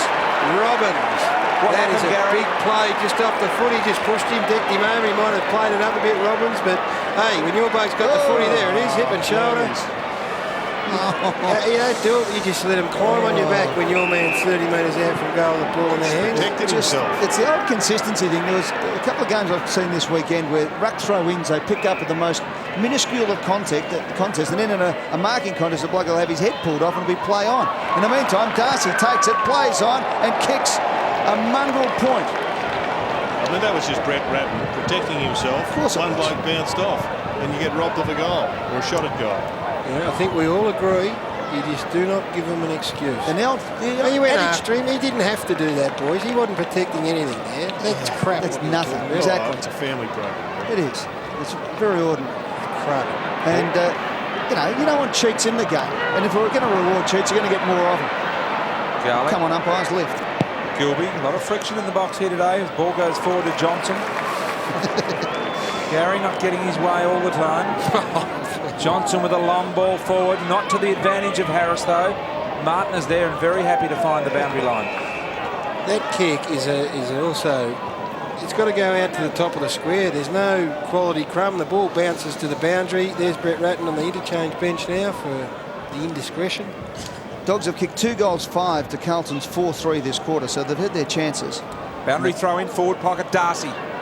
Brown looming is the danger here. French there as well. Held in the tackle. We'll have another ball up, just metres out from the Dogs' goal mouth. I think Dennis Pagan might have agreed with you, Gary. We'll show it again, I'm sure. No, you're right. Brett Ratton didn't have to go after Robbins. So ball up, attacking 50, nearing half-time, just a minute and a half to go. See Darcy and French fighting hard. With physical approach on the ball missed. Brett Ratton still on the phone with Dennis Pagan. Perhaps the number's engaged or something, but he's been on there a long time. Yes. I don't think Dennis has drawn breath. It was a bit like Gary Lyons opening on the footy show this morning. Boy. The kick out to McKay. Takes the mark. This is the first time they've gone to this side of the ground, and it's amazing. Mick Martin wanted the ball. Mick Martin wanted the ball a lot more than Brian Harris, and Mick Martin got it. Good effort, Mickey. That was a sensational run with a footy, run with a fly. That had everything. Mickey, he was done for pace. There's the value of Mick Martin in a one-on-one. For courage, as the ball went forward. Here's a chance now for the Blues. Livingston, can they pinch one inside a minute? Up towards Croft, it sits awkwardly for him. Lappin tried to just get the backhander. He was about half an inch away from getting it over to McKernan. He did it well again. Out to Favola. They might manufacture something here, the Blues. They're still mucking around. Blues are a bit more desperate in the last few moments. got the numbers around the ball, and will have a bounce inside 50 with 24 seconds and counting. I would have thought, Brian, this was the way to approach the goal. If you're going to left the screen, if you can, come out to this side and shoot with the wind when you're kicking a goal. Well, boys, to the left of screen, to pretty much half-time, it's 8 goals, 6. To the right of screen, which is protected more by the stands, it's 4-14. McKernan got the tap, looked for the wide-open spaces. Hahn might just do enough to stop a Carlton score. Maybe one last chance for the Bulldogs if it spills here for Brown. McKay did well. Brown did just as well. Goes to Brown, and the umpires pick the free kick out. For what, I don't know. But McKay's going to take it, and that is the first half of football here at Optus Oval. And we're going to be in for a big second half here. It's been scrappy play in the wind, but I tell you what, it is as line ball as you'd like to see. 47-45, inaccuracy on both sides, so neither can really complain about that. Carlton are 6-11-47. Western Bulldogs 6-9-45. It's the Blues by 2 points. Gary, when we return with Gary Lyon and Gerard Healy. Stand up if the Dogs are going to win. So here we go with our second half of football. The Dogs have an identical forward line. Dimatina bursts through the middle, driving kick to the hot spot. Brown over the back, won't get there. McKay in front, did really well. The ball dropped a little bit short on Brown. He missed his run. Kick now to centre wing for Vola. Let it go for Wiggins. Wiggins thumps the ball forward. Could have almost got a free kick. Lots of Dogs there in defence. Houlihan off and on in the first half. Thread of the handball to Camporelli. Always dangerous. Down to Beaumont McGuinness. Beaumont has beaten him today. And he's gold for his second. Now, Simon Beaumont, he is the player that Nathan Brown should be basing this quarter of footy on, because Brown, doesn't matter where he starts on the full forward line, into this breeze he has to get himself in front at the right time, and he found himself caught short. McKay got the ball, rebounded it, and fell into the hands of Simon Beaumont, who played that into the football of the ground beautifully by getting in front, anticipating the falling ball. That's the message for Brown. Well done to Beaumont. So the Blues have kicked the last 2 goals of the game and now lead by 8 points. The goal coming within the first 43 seconds of this third quarter. Up they go. Neither ruckman had an effective tap. In goes Hahn trying to crash his way through. We'll have another bounce. Brian, I reckon they just need a bigger body in that goal square down there, or floating around in the forward line. They've got Johnson. We've got Brian Harris there in the square with Brown. But he's a baby. He's not a big body up against McMahon. He's going to push him out. No, the trouble is they're probably running out of those big bodies. Okay. And that's why they're going to the likes of Brian Harris and Wade Skipper, who will be very good players in years to come. The big body required was walking around the boundary to suit at half-time, unfortunately. Chris Grant. So what about Darcy? Take the ruck and push into the goal square. Can you manufacture something along those lines? Not a bad idea. Bit of pushing and shoving going on there. Kudafiti's over the top, but it spills for the Western Bulldogs. The kick from Smith up to the hot spot. Out they come. High flyers required. Good play there by Murphy. Just got the tap on the play. One-on-one duel out here on the half-forward flank position. Smith did well. Takes it to the boundary line, level throw-in. Good composure from everybody there. Davies, Smith did well. The young fella was buoyed. It's Patrick Bowden. What is going on with that haircut? Is that a slight mohawk happening there? Had a mohawk there. It drew the attention of the coaches down at Bulldogs land 2 weeks ago, Gary. And I'll tell you what, it has been. He's done his best to bleach it out. no one would have looked up in Barclay Street, though, would they? Once again, Nathan Brown 12 metres behind Andrew McKay. And McKay kicks it out wider still, but the mark has been taken out here by Matthew Boyd in his second game of football. First touch for the game, and it's not a bad touch either. It was up towards Hahn. It was almost intercepted by McGuinness, but Hahn's picked it up, thumps it forward up to the goal square. This could go through for a goal. It is. No, it's a point just offline. Just having a look at Kuda. He's fantastic running in a straight line, but he's got the turning circle of the proverbial Queen Mary at the moment, and Mitch Hahn is working off him on the way back. Mitch Hahn's good opportunities have resulted in 3 behinds. Yeah. He's not the most polished by boot, Mitch Hahn. He's got a massive heart and has a crack, but just lets himself down with his kicking. No, that's his go. He wins the hard ball and he'll polish up the other parts down the track, you would think. Ratton, Spawn, Darcy, now Kudafidis. Little part throw there, missed by the umpire. Ratton advanced it forward. McGuinness wins a one-on-one duel with Beaumont. Power, back to McGuinness. unable to grab the ball. Comes out French to Koutafidis. Can the Blues do something up the forward 50 this time? And McKernan stretches and marks. Croft appealing for a free kick. Don't think it was there, Matty. As the kick goes long, Favola and Murphy, no winner in the end. It's an interesting matchup, isn't it? They've gone with Robert Murphy with Favola about halfway through the second quarter. Now he's giving away inches and kilograms, but they've got a lot of faith in him. Why wouldn't you? He's such a talented kid. They've got to have somebody play above their size. At both ends of the ground, it would appear. From the throw-in, the undersized Bulldogs are tenacious at the moment. They're hanging in there. It's 7 points the difference. Could have done more with that kick, though, I think, Corey McKernan. Just needed to wait, didn't have to rush it in. Just having a look at the average disposals there, Gary. And it's staggering. The Bulldogs are ranked number 1 and the Carlton are ranked 16. So it's all about effectiveness. Right now, the Blues are in front by 7 points. All up in front of the Robert Heatley stand-in. McCormick crashed through, did well, but Robbins beat the tackle, then took them all on. Got his kick under pressure. It was a good kick as well. It comes out to Gian Siracusa. Around the corner was magnificent. Hahn had Murphy on the overlap. And Smith as well. He's doing a fair job on Kuta. Hahn now holding up. Goes out wide to Darcy. Darcy back up the corridor. Hahn kept running, which is good football. This is the important kick. Brown got out. He was 15 metres clear of McKay. The kick was a shocker, though. And over the line it goes. And that was a wasted opportunity for the Bulldogs going forward because Brown did everything right.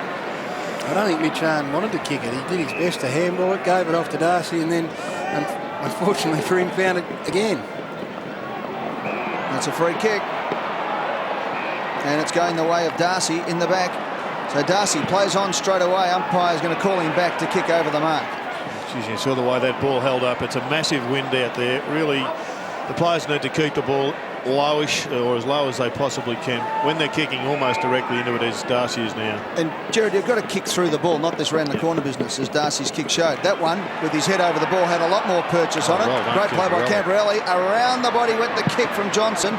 To no effect, though. It's kept in by Lappin, and the Blues can run it out. Lappin went one way, and then he said, no, I'll bring it back to this side of the ground because that's the attacking side.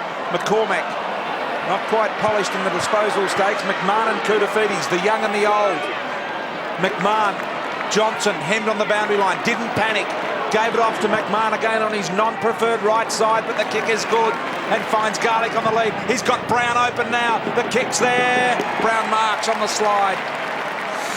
Well, it was a shocking kick from... Well, it wasn't a shocking kick from McCormack, but what it did do was it exposed Kuta's genuine lack of pace at the present time. Gian Siracusa ran straight past him. He snaffled it, and now the Bulldogs have got a relatively easy shot at goal if such a thing exists in today's performance. I reckon Kuta's got to go forward, Gary. He just hasn't got the mobility around the ground. He looked to be battling, that's for sure.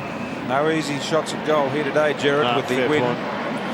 He's taking his time, Nathan Brown. Now, I've watched him carefully the last few minutes. He's made a few blues, but he's also been in space probably on 4 occasions. This is the first time they've found him. So the message for him, persevere, and it will come, I reckon. And he hasn't blamed others, Gary. He's held his tongue, kick on the way. The wind just drags it a long way right. He started it out to the left, and the Miners scored 2-3 today for Nathan Brown in front of goal, and he's spent a little bit of time in the midfield. Kuta has gone forward, Jared. Not sure whether they're tuned into you or not, but I think Gary, he's got a mismatch too. He's got Robbins at the moment. It was there for all to see. Kuta just hasn't got another gear going backwards. Yeah, Barnaby French can stand up. McCormack again with another quality disposal. Got that one off to McKay, to Fletcher, now to Lappin. Lappin on centre wing. Shocking. Power. Just trying a bit too hard to get the distance. They have to keep their technique. As Murphy shows exactly what I'm talking about. To Brown now, he should nail this. Confidence, didn't want to have a shot. Johnson misses. He just lacked confidence then, Brown. It was probably the right thing to do, give it over to Johnson, but Nathan Brown could quite easily have kicked that, and he would have had the wind up his ginger that time, not into his face. Nathan Brown last year would have had that through the sticks before Brad Johnson had called for it. Brad Johnson running into the bird to the crowd. Brad Johnson running into an open goal, not a bad proposition. Yep. No, exactly. Did have one in the square. Let's not go Brown here. Brad Johnson missed from 15 metres out with a little pressure on him. Did the team thing. Yep. Over the top. They've got it up there, the Bulldogs, anyway. It's 5 points of difference. This game is wide open as West starting to get amongst it. Gets it over to Smith, some of the big names. Smith goes wide. That kick was an absolute shocker. Out towards the wing position eventually. By the time Bowden picks it up, everyone's manned up. Bowden gets the handball inside. The long kick in from McGuinness. No, he went short in the end, and that was good. And Garlick says, I'll take this one. Get out of the way. They are lining up inside forward 50 at the moment. I'm not sure whether Carlton are off the bit or they're being too attacking, but they have got multiple options forward, the Western Bulldogs. All they've got to do now is convert. There was 2 or 3 lining up for this. This is a tough kick for him because he's a big hooker of the ball right to left, and that means he's got to put it into the teeth of wind, decide what factor the wind will have on it. He's kicked 9-4 for the year. No score today. There's a big hook, and he starts it one way and he's hooked it the other. There you go, Brian. We don't even have to watch. Just shows the strength of wind is enormous, and I think next time round, if you get another opportunity, you know just how far to allow for it. There's got to be some communication, Brian, between those people out there kicking. Yep. Just aim it midway through the point post. 2 behind for Garlick for the day. Yep, Camporelli kicks back into play. I've got to say, one thing that I always like to do is Garlick grabs the ball, is ask the players around you, as you're saying, Gerard, what's happening with the wind, who's had a shot as McCormick marks. Gives to McKay. Carlton. No goals kicked by the Bulldogs in this quarter, just the one to Beaumont. Into the middle. Well, Brown on his own. Smith, driving kick, tried to kick leather off ball. Brown grabs it, right foot, snap. Kicks the hard one, got his third, Nathan Brown. Look, and once again, he was on his own for a long time. Obviously, Andrew McKay was the player running it out, so he's a bit unlucky, but there was no one covering. The turnover in the middle of the ground. In fact, he got his right whack, Gerald. Yeah, it was he got his right whack. He did right. It was a terrible kick, and he paid the ultimate price. Carlton are going to lose this match the way they're travelling because the Bulldogs have got the extra running power, and Carlton aren't putting them away when they've had a couple of opportunities.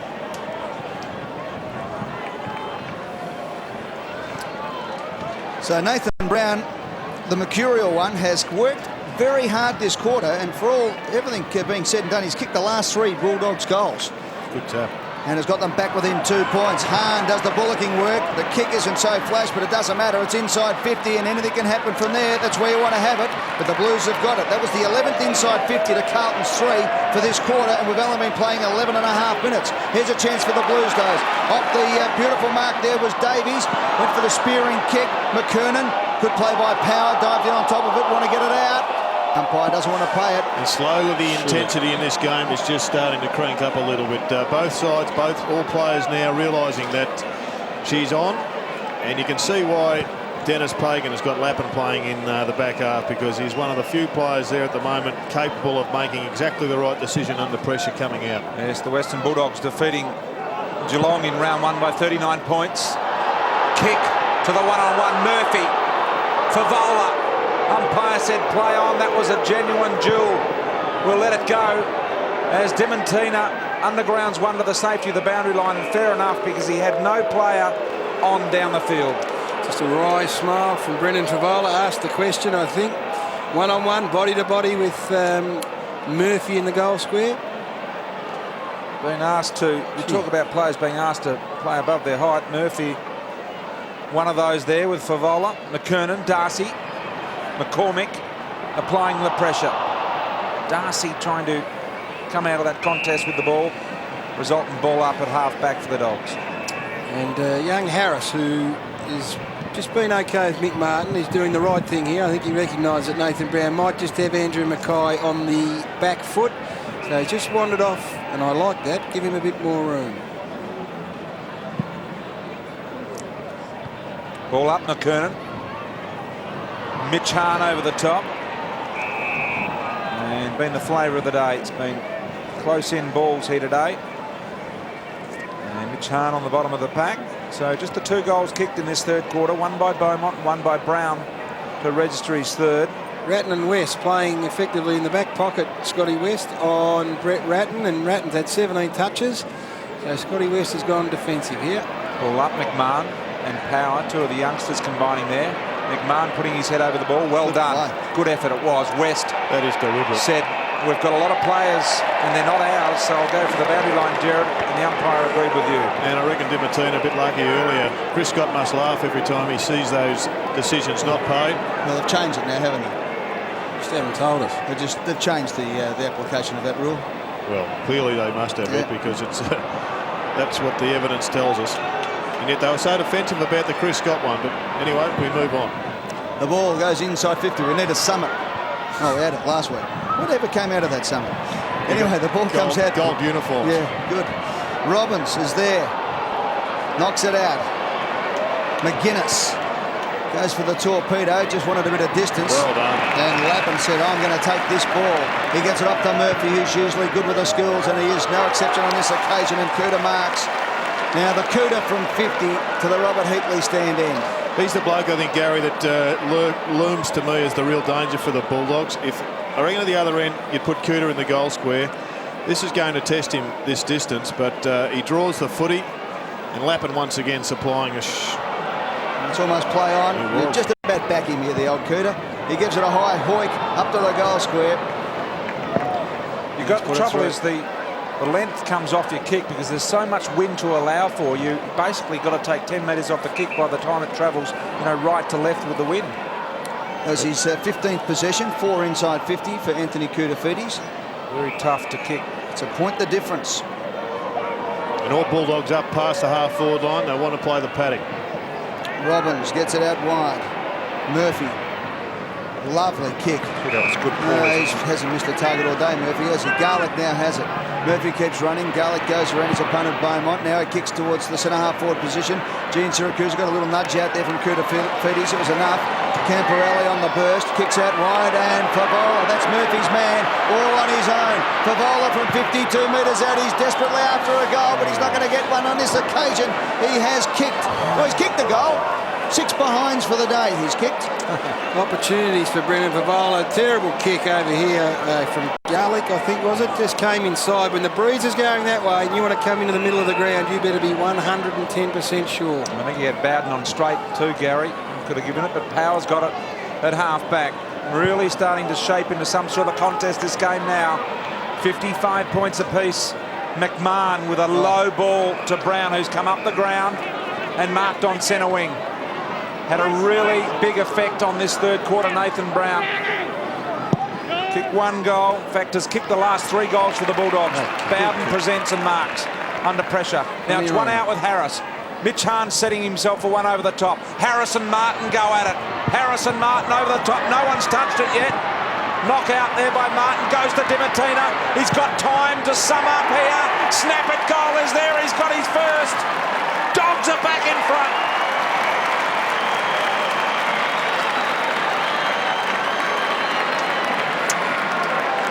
Well, it's good play by the Bulldogs.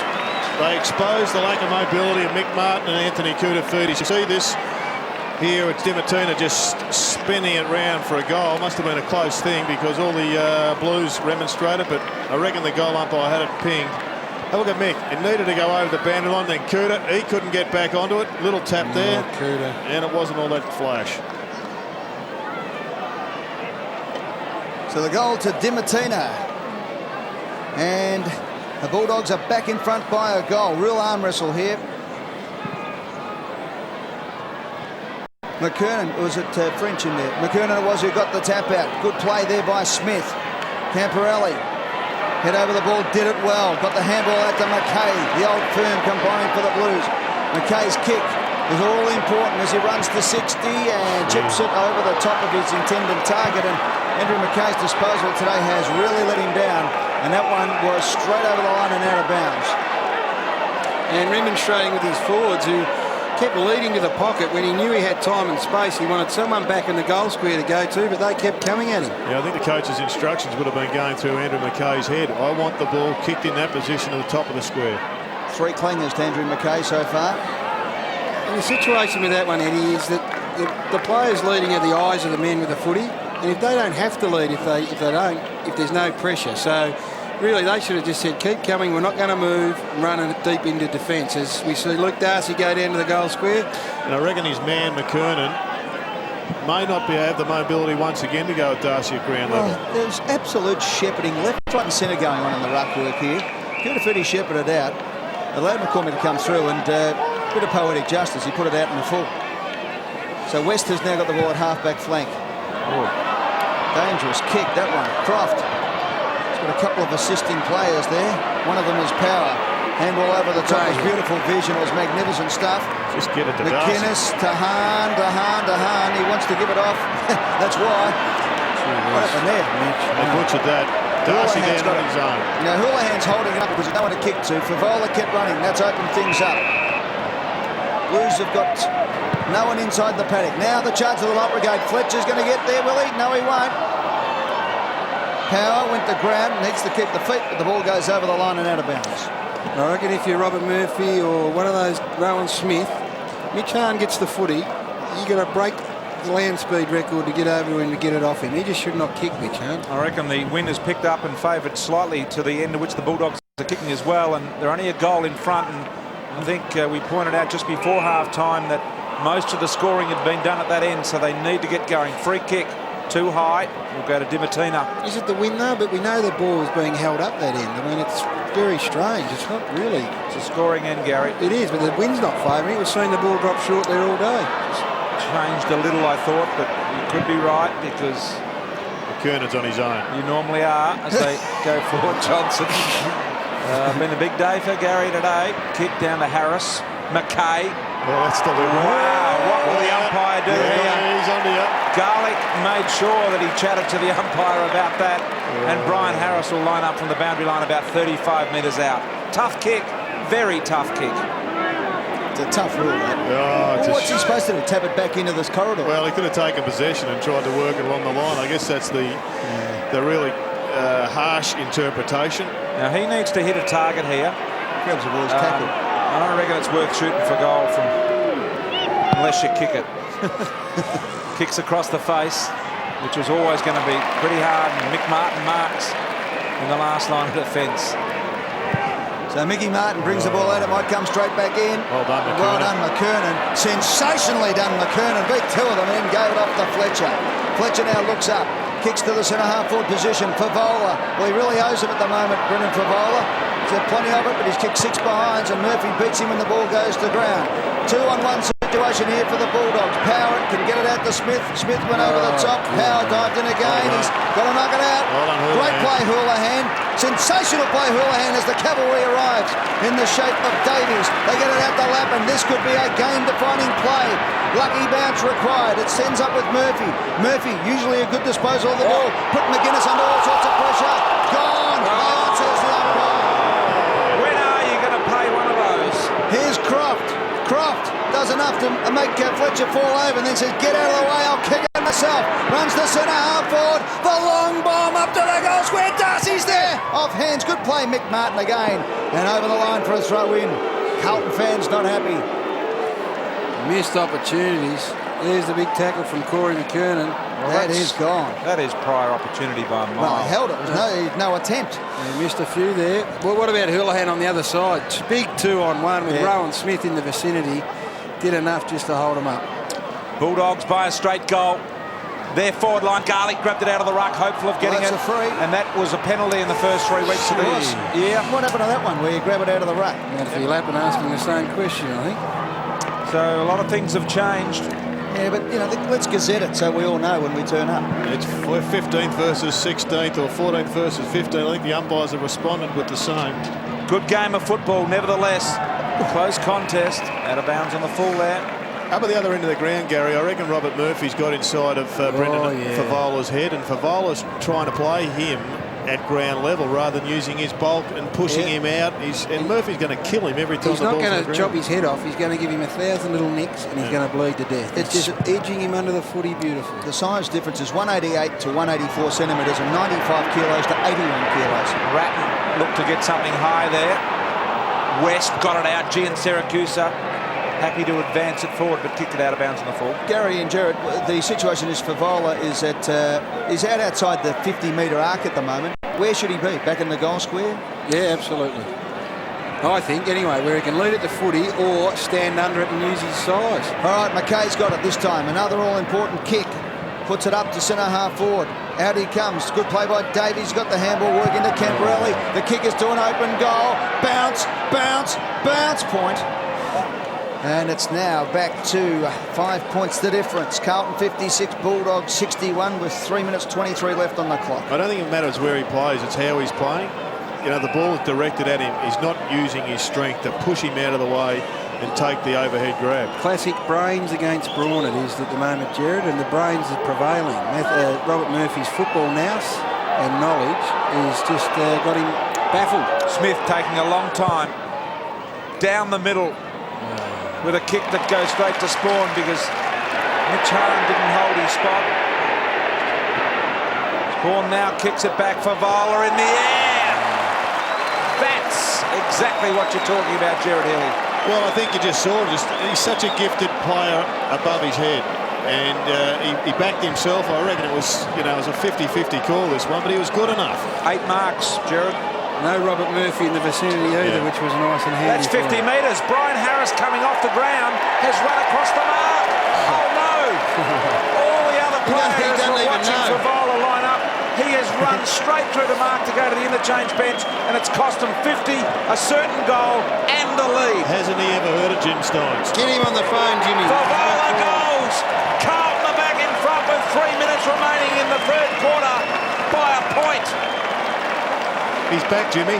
Well, we can laugh at it. We can laugh at it, but the fact of the matter is Brendan Favola's kicked 6 behinds and was a less than 50-50 chance from where he was.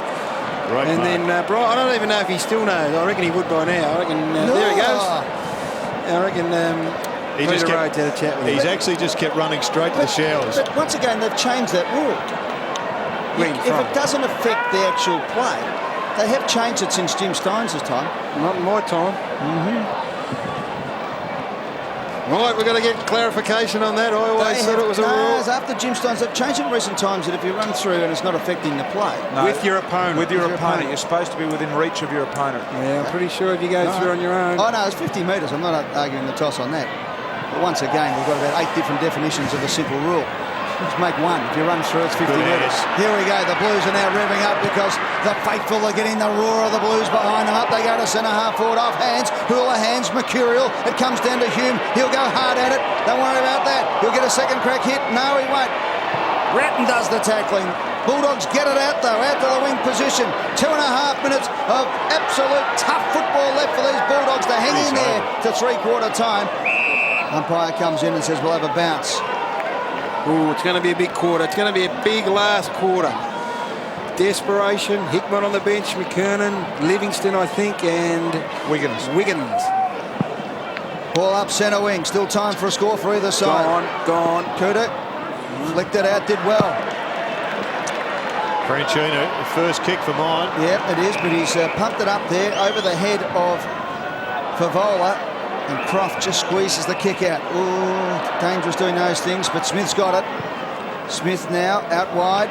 Bowden on centre wing. 18th possession coming up. Needs to get it in. Brown ran to the open side, but he took too long. Now he goes for the short pass. It was a good one. Space is still on this side. Brown now leads. And waits and waits and waits. Patience here. Yep, McMahon.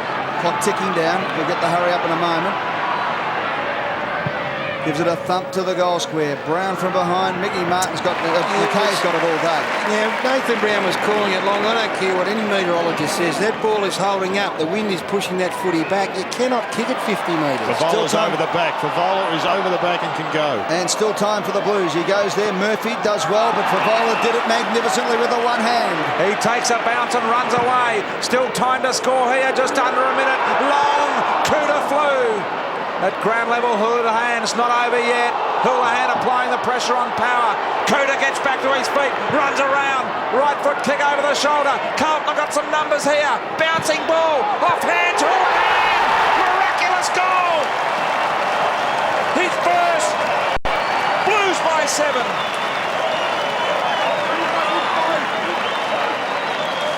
Well, it was a battle. It was a battle. The Kuda flew. Really, is this SARS related? I hope not. But look, it was great to see Cooter go for it. Surprised he didn't take the mark, but nevertheless, this was Houlihan doing what he has to do and continues to do under the Dennis Pagan leadership. He's just in and under, creating goals. How he got that out, no one knows. Leggy got him home. So the Blues kicked 2 goals in a couple of minutes and are out to a 7-point lead with 30 seconds left on the clock. Took it from one end to the other. Bulldogs needed to either score or at least lock it in their forward 50. They get another chance. Can they do it? Smith thumps it long. Time clock ticking. Garlick has to get it and does. Simon Garlick does it beautifully, then plays on. Runs to the open goal from 30 metres out. They need it and he kicks it. He's provided it. What a last minute and a half of this quarter. Oh, it's a point the difference. And it all goes back to Franchina. He's going to get dragged for this because he was put onto the ground to go onto Scott West, onto Smith. Rowan Smith goes to one side of the centre square, gets the ball, bombs it in long, and Franchina, he just hasn't followed instructions. And that is the worst looking goal you've ever seen, but it probably feels the best. Played in front, Simon Garlick. There's the lesson for the rest of his forwards. Played in front, ball drops short, he kicks a goal. And there's Anthony Franchina, Jared, for that very reason that you've they put alluded to. They have put Wiggins onto him for the same thing, and he's off again. 5 seconds. Got to be a quick kick out of the middle. There will be no further score, you would think, from now. And it'll be a 1-point ball game at 3/4 time. I tell you what, good quarter of football. 3 goals apiece in that quarter. The 1-goal difference is in favour of the Blues at 3/4 time. And we saw, as Jared mentioned, the intensity lifted, the quality of football lifted a little as well, and all of a sudden we've got a game on our hands. So at 3/4 time, it is the Blues by 1 point, 9-14-68 to the Western Bulldogs, 9-13-67.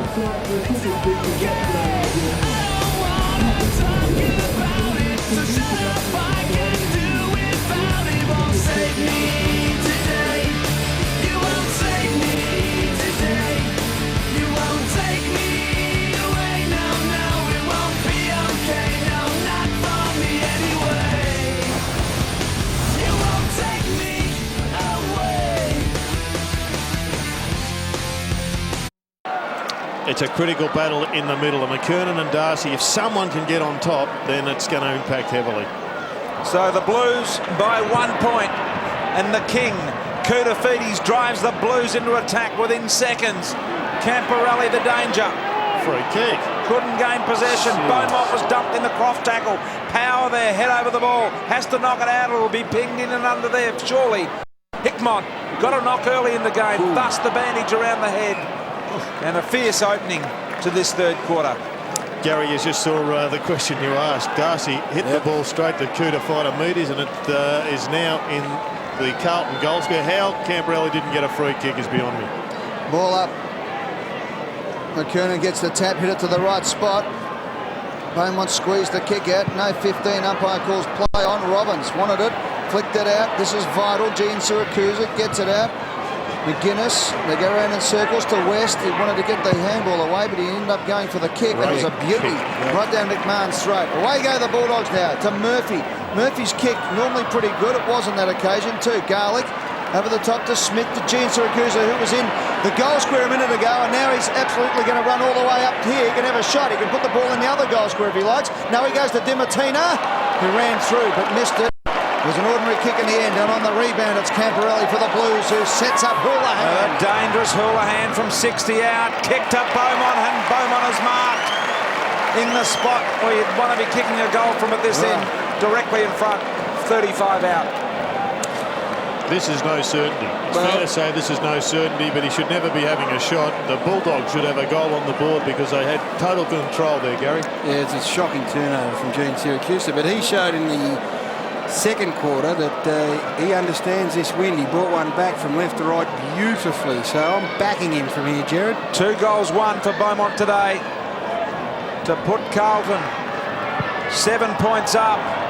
This time he's allowed benefit. Not for the enough Blues. because the ball is dragged a little further than he thought, and a 2-point advantage for the Blues. No wonder Mr. Packer's got the money, boys.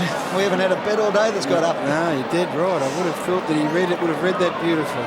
It's 11 goals, 11 to the left of screen, 7-17 to the right of screen in the game so far. Symptomatic of Carlton's match. They've had so many chances and yet they haven't got a winning score on the board. It's the Blues by 2, and Smith thumps it long to a one-on-one contest. It was a beauty, almost a mark. No, says the umpire. He's going to come straight back, Camporelli. And Hickmon has got the sit. Flying from behind, he almost held it. Houlihan! Smother! Oh, power! And then conceded behind when he actually had a bit more time, but he did the job. 3 points the difference now at Optus Oval. Carlton a 9-16-70. Bulldogs a 9-13-67. Pretty clearly, the Bulldogs would have said at three-quarter time, we're just going to keep running. Running. Can win us this match. Have the Dogs got the legs? And Robbins does. Up the middle of the ground, he finds Croft, who turned his man inside out. Good play. Croft now handballs off to Hahn. Can he kick one decently for the first time today? No, he can't.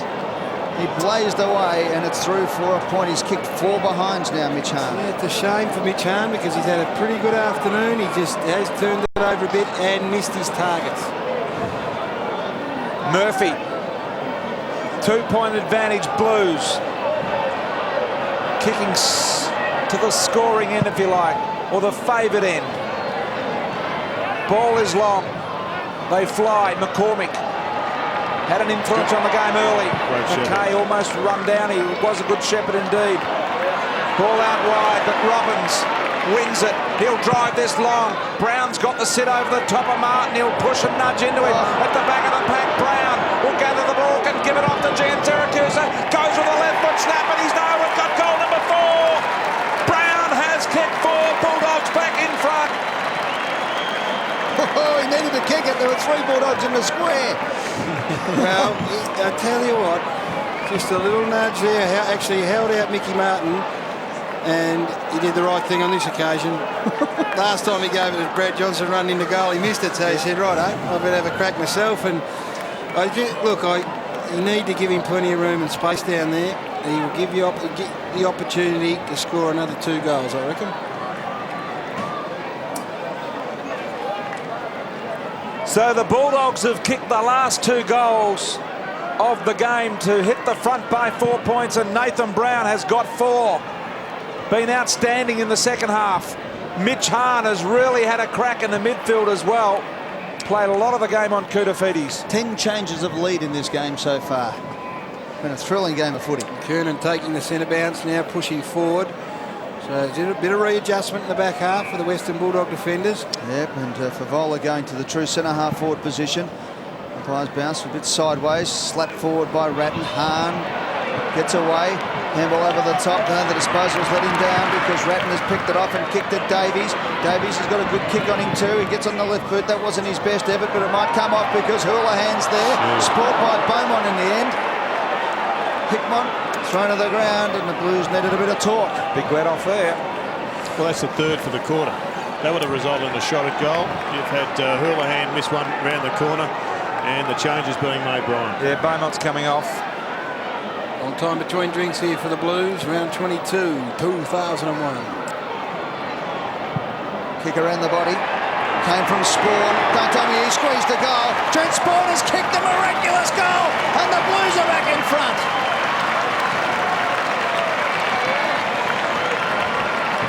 Well, that was reminiscent of Andrew Embley yesterday. Just banged it on the boot. Numbers everywhere. Oh, geez, the wind got it late, but once again, a ruckman just not having any impact on a stoppage. Yeah, taken out of the ruck by a smaller Carlton player. Yep. Fortunate that he wasn't held up. Would have been a free kick, we think. We're not sure. We're waiting for just advice on that, but good goal. Carlton bite back. 2-point advantage. Plenty of time left in this game. Ratton, Koutafidis, the extraction complete with the Camporelli. Camporelli from the point of the square. Centering ball, Lappin looking dangerous. Fly over the top mark. Hickmon. Hickmon has taken the juggling mark. Directly in front, 25 out. Once again, I thought it was a gamble to go long. but it has paid off because Hickmount has been able to take the grab. But Camperelli had plenty of runners inside. I'll give you a chance to double or nothing, Gary. You back him in. Oh, yes, I'll be backing him from here. And that was a questionable mark. He's only 25 metres out and he is directly in front. Kick on the way, it's there. He likes it. Got two now, Hickmont. Blues extend the lead to 8 points. Oh, hello. Hang on. They're just waiting. I think it's all clear. What could this meeting be about? Is it touched off the line? It could have been touched. Touched off the mark. Good look from Adrian Hickmont. All clear to go. Wait for the roar.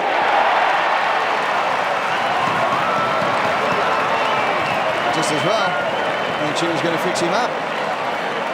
Well, that was the decision. You're right, Jared. It was a bit strange. I think the umpire, let's have a look. He might have got a flag in the mush. No doubt in his mind it went through the goals. So the only query. That's the query. What was the query? Goal all the way. Goal all the way. So the Blues are going nicely.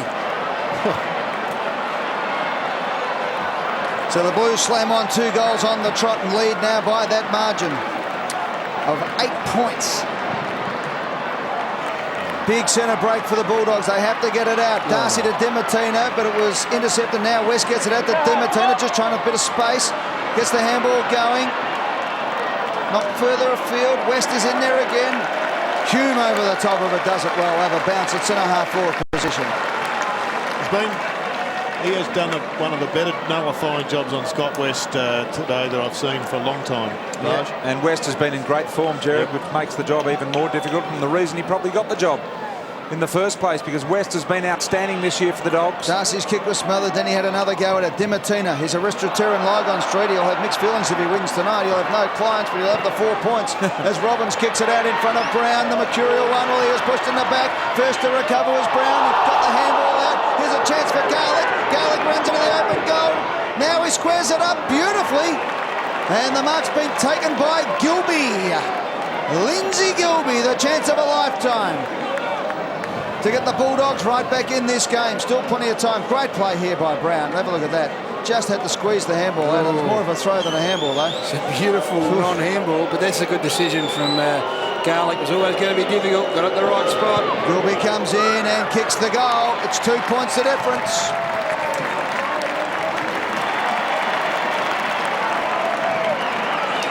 It's going to be a case, Jared, I think that there won't be much more than a goal in this, right all the way through, and well, someone's going to bob up and see if they can't crack it open with a couple of quick ones. And who are the most likely types? You've got Hickmont down there that does box on really well late in games, and you know he's going to keep having a crack. Matthew Lappin's now gone forward for Carlton as well. We know he can kick a goal.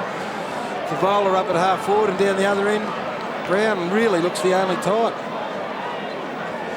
Well, it was the Bulldogs by 7 points at quarter time, Carlton by 2 points at half time, Carlton by a point at three-quarter time, and now they're just 2 points up the Blues. Been not more than a goal in it all day. Murphy, numerous lead changes in amongst those scores as well. Bowden, Livingston kept the ball in play dangerously. Gilby kicked that last goal. A little bit of evasive magic there. Straightens it up. Garlick goes over the top. McKay. It's knocked down. Johnson runs onto it. Close to the boundary line. The impossible shot. It was impossible. Missed. Just the minor score there for Brad Johnson. So the Bulldogs trail by the barest of margins. Well, you'd have to question Luke Livingston. That handball under the pump was one that gave Dennis Pagan a bit of a heart palpitation, I'd reckon, Gary. Yeah, I think he thought it was going to go out. It didn't go out. He picked the ball up, realised he couldn't put it out, and put it back into play. It's going to be individuals that win this match. Both sides have got match winners. It's which one can stand up and do the mercurial. And maybe it's this bloke. When in doubt, Camperelli says kick at the Cuda. 21st possession. Up towards Favola, just edged under the ball by Murphy. Ratton is there, the big names are starting to stand up for the Blues. Favola flicks it inside, McCormick. Vital contest, and West stood up. West stood up, did it beautifully, and then released McMahon. Needs to get his head over the ball here and take on Ratton. Ratton says, no way, I'm the Carlton captain. I'm not going to let you get past me. And he does it beautifully out to Murphy on the half volley. Here's a chance to have a Davies. Dimartino will go hard. Lined him right up. Davies ran went hard as well, and we'll have a bounce. Good, tough football.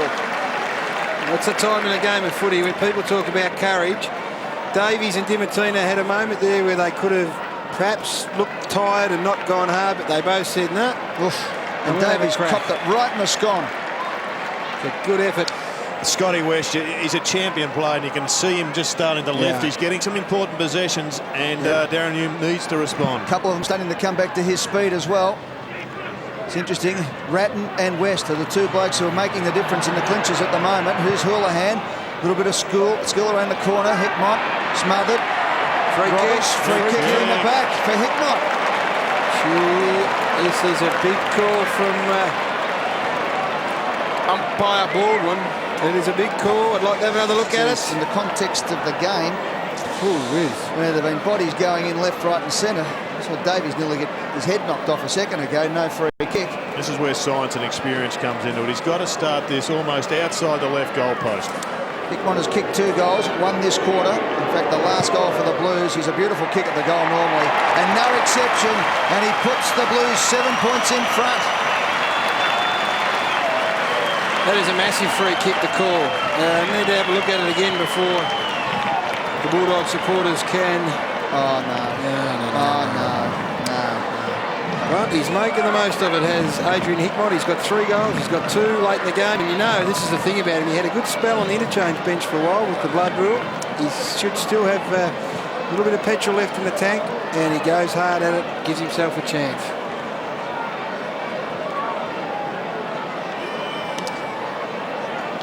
Replay the free kick. Brian, how'd you see it? No, not there.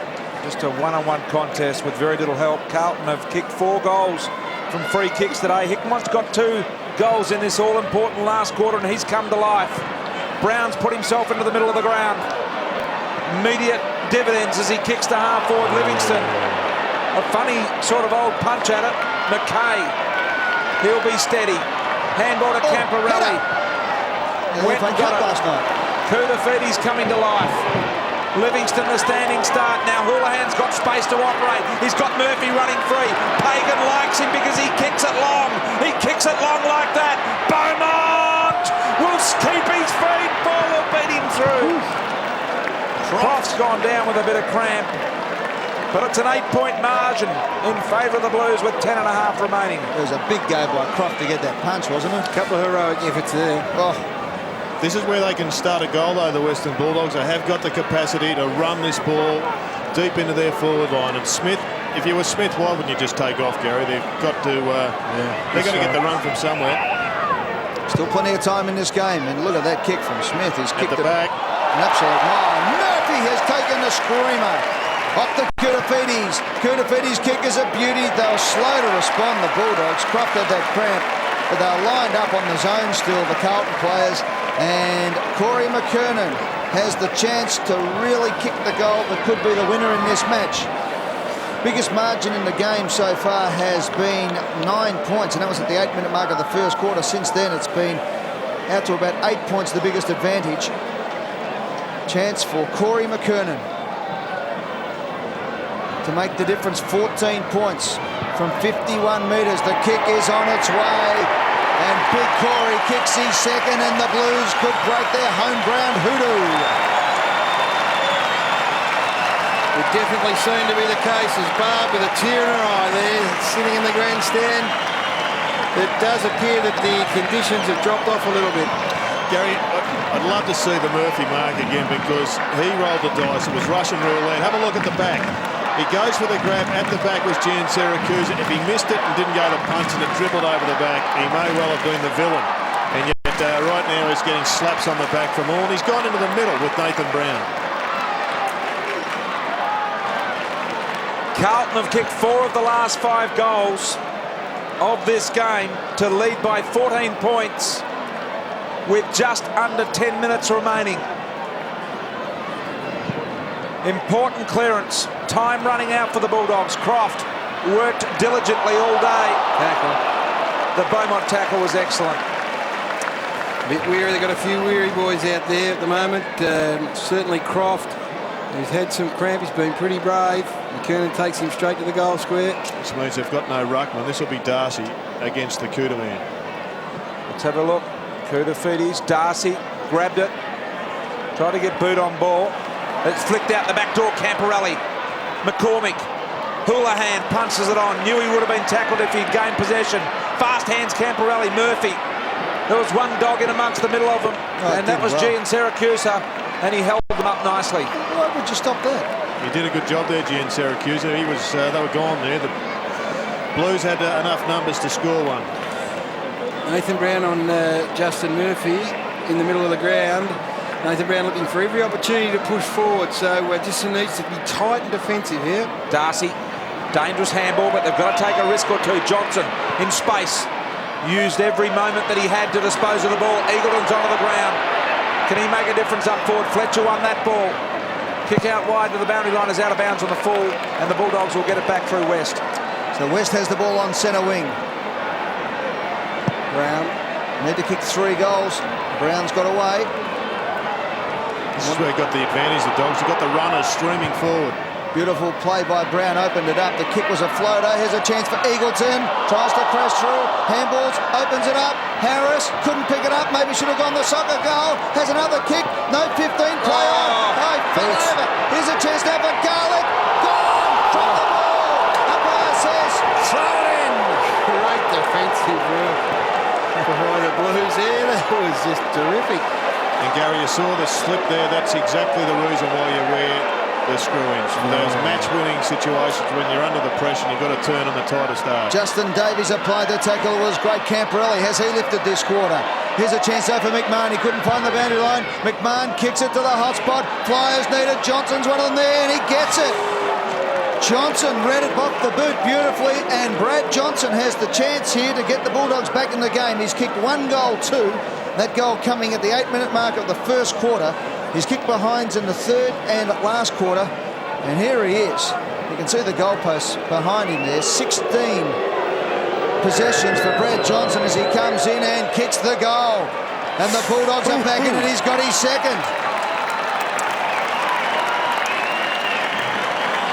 Woof, woof. They're not down. Haven't put the doggies down just yet, Brian. They are still a chance here. They've obviously the footy out of the middle becomes imperative. Johnson's got Murphy now as his opponent. And who are we having a look at here? Justin Murphy. Should have gone, Jared. Oh, I think McMartin needed to come over the top there as well, Gary. He was looking after and shepherding his player out, but he was within reach of the contest. Bulldogs are within 8 as Murphy challenges Johnson with a bit of verbal. In the middle, Koutafidis, Hume working really hard in the important clearance area. We'll have another ball up. Still going on here. What would they be talking I about? was just going to say, what would Justin Murphy be challenging Brad Johnson on, would you think? Well, Johnson's just kicked a goal. You couldn't possibly think what he'd be. You're saying get up the field and get a kick. Not important. This next clearance becomes super important. Hello. The free kick would be interesting. The goal umpire's come out. The field umpire's gone down here. You watch the game, I'll watch the blue, Brian. Lappin hovering over it. West. A bit going on here. I'll tell you what, the umpire down there is desperate to pay a free kick. Isn't he ever? Emergency umpire's gone out now. If anything, we've got 3 umpires out watching 2 blokes bump each other. Get out of the way. Report them if there's a problem.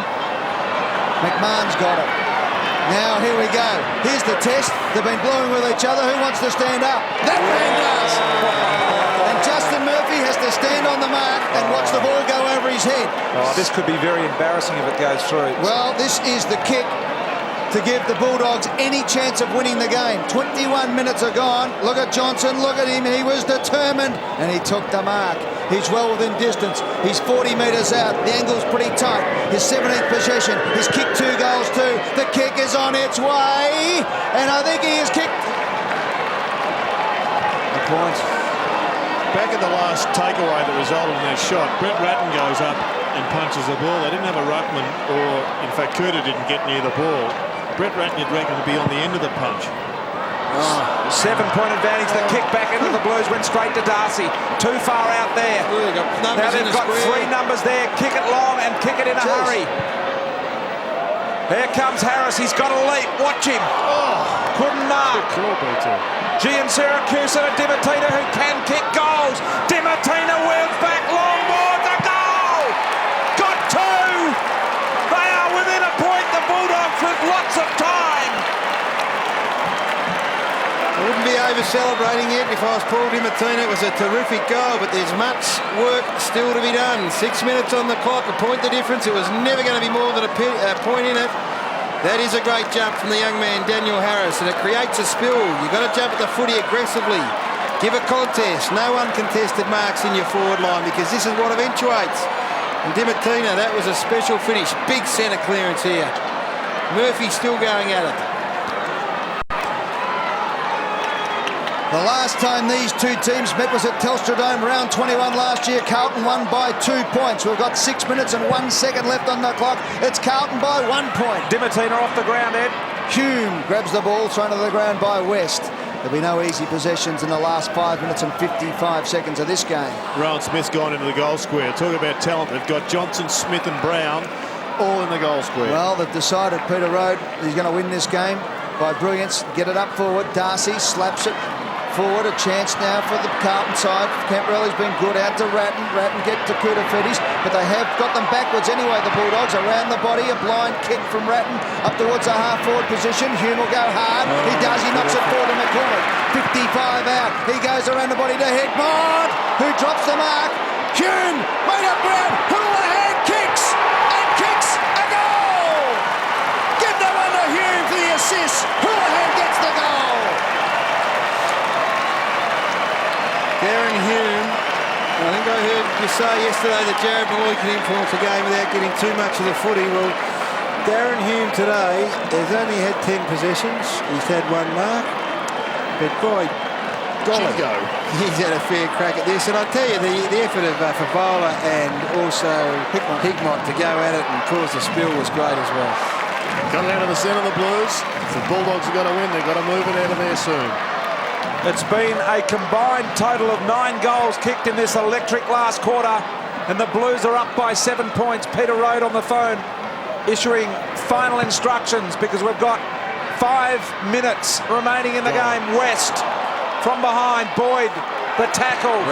Coughs it up. Ratton goes forward with the ball. Bowman on the lead. Hickmott there. Croft working hard, but Hickmott throws himself on it.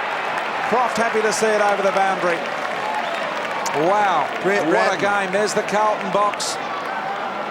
28 possessions to Brett Ratton. I'd suggest that is a game high. He has been sensational. And Camporelli has been excellent this quarter as well. He's had 6 for the quarter, Camporelli. Throw in inside 50. Ratton 6 for the quarter. Ratton's had 10. 6 for Camporelli, 10 for Ratton in this quarter of playing 25 minutes. And in and under ones, Eddie. Well, there he is again. When it's in the balance. So we're going back 20 years before the Western Bulldogs are staring down a 7-game losing streak. So here we go, inside the 50 for the Carlton side. They lead by 7 points. They can get one here, you just about back them in. Darcy hits it though, as good as a kick. Look at this, Rowan Smith grabbed without the ball. Umpire didn't pay it. Harris goes up and takes the mark. Gives it back, off to Gian Syracuse. Brown's got away and has got it. 48 out. Wanted to take off, looking forward. Johnson trying to break away from Murphy. Now the lead's on, now the kick is on and gets it. Great play and was surfed into the square there. Is it going to be 50? Surfed into the back. I was looking, would he go back to the square? No. It was an amazing piece of play at the last bounce. Everybody said, get out of the way. Darcy was going to hit it to Rowan Smith, who was some 20 metres away. It wasn't the best of punches, but it still came off, and Smith ended up with a footy. Bowden and Dimatina come on for the Bulldogs as Johnson, who has kicked 2 goals, 3, lines up. He's kicked 1 goal, 2 this quarter. Must kick this goal and has floated it through for a goal. He's got it. He's got it. Kicks his 3rd. We're back to a point the difference. Well, it all goes back, I reckon, to Luke Darcy and Rowan Smith, and everyone around it was really smart football. They cleared the space, they took the punt, and they got away with it. And Johnson, you never, ever intimidate a champion, and that's what Johnson is. You never, ever intimidate him, because eventually they'll stick it right up you. I'm not sure he would have been too intimidated, to be honest, by Justin Murphy. Yeah. It's all about respect, and that's how you go about gathering it. He's antagonised rather than intimidating. That's the word. Look at Brad Johnson just having a quiet word there to Murphy. Wow, what a contest. They have been verbaling each other all quarter. Still going there. And Murphy's now off him. McKay going back, and Murphy goes up to Brown. And Johnson just points out there is the ultimate win for Brad Johnson. But You'd almost swap Brown now back to the square and take Murphy back there. Now McKay's having a bit of a box up with Johnson. so it's a 1-point ball game. 4 minutes left. What a game of football we have had here today. The punch by Hahn. Garlic in there, hard at it. Cooters in around the ball. Camporelli's there. All the big guns are waiting to pounce. Next goal wins, I reckon. Next goal wins. I know there's still 3 minutes to go, but gee, these sides are that desperate for a win that the next one, well, they might just shut up shop. The Bulldogs can get a deep ball forward. There's lots of room for Brown and Johnson to work. They are two dangerous players. McKernan deep in the square at the other end for the Blues. And they've moved it out now. Brown just edging back to the square as Johnson takes McKay out to the 50. Well, McKay's the more experienced defender than Murphy, would be more comfortable back there, so that's a good move. Brown should just go back a little bit more. Here it goes. High ball. Hahn will mark this. No, he won't. McGuinness. In went Hahn. Power got into the back. He's a beauty, Hickmott. Oh, Hickmott he is. Favola on Murphy. Now Murphy's had his measure since being moved onto him, but 2.5 minutes remaining. 20,602 people here today. Hickmott, they can just about hang on to the ball from here, the Blues, if they can get a mark. Up went Ratton. Bounced off the pack. And McKay, they all came charging like the Charger Light Brigade, didn't they? Murphy, McKay, they all got down there. Now they're all running back. well, they've got to recover their position, the Bulldogs, if they're going to win this game. They have to make some space. And Hickmott's now gone back onto Johnson. Kutafiti's got the tap. McCormick, Houlihan couldn't squeeze the kick out as a second go, thrown to the ground. We'll have another bounce inside the 50 with 2 minutes and time ticking away. 1 point the difference. With Hickmott and Johnson Mum is just in the crossover, Ed, so Hickmott comes back down to the forward line where he's been so effective this last quarter. 20,602 people as Garlic flicks it over the top. Gene Siracusa broke the tackle, got the handle under Dimatina. The Lygon Street restaurateur on the left boot, thumps it inside 50. High mark required. Johnson's there, good thump away. Here's a chance there for the Blues, but they fell over. Murphy handballs back to Lappin, just got the kick away. It's open, big play here. Hickmott just give Power a bit of a push out, and Houlihan runs onto the ball. Now around the body, heads out to the wide open spaces, and that is a good kick. Over the line and out of bounds. Half-forward flank for the Carlton side. The clock stops at 1:17. It's a long way back from the Bulldogs from here. 1 point the difference. Carlton. Kutafiti's here, must not let Darcy whack this ball forward. Blues have been in front since the 6-minute mark of this final turn.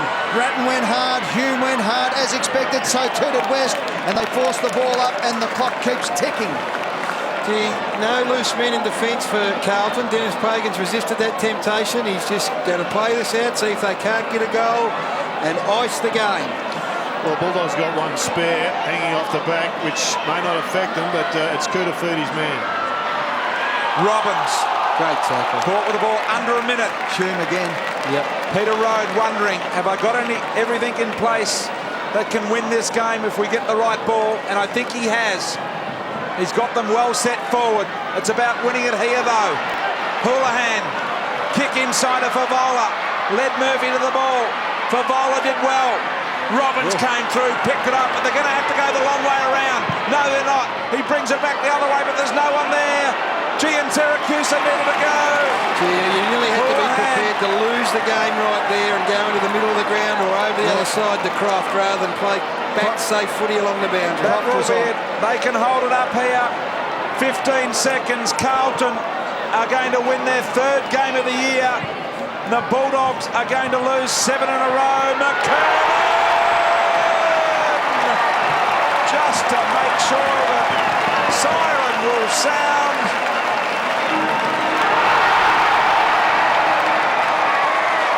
Barb's happy. Blues fans are ecstatic. Bulldogs are shattered. Murphy and and Brown at the other end of the ground shake hands. And Dennis Pagan Bryan conjures up Carlton's first win at Optus Oval, one of the most famous grounds in football since round 22, 2001. No one even stands on the McKernan mark. Kicks his third goal. The Blues win by 7 points.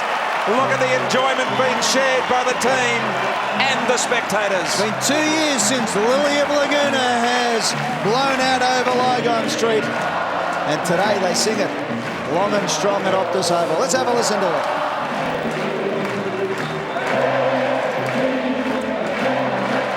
That's enough. That's a very good I'll tell you what, there's plenty of those young Carlton boys that never sung this song at their home ground. It's been a long time between drinks. And have a look at that. There's a bloke pointing to a pimple on his chest. I think it meant his heart, though. Congratulations. Look at them. They deserve their win, too, because they have absolutely come away.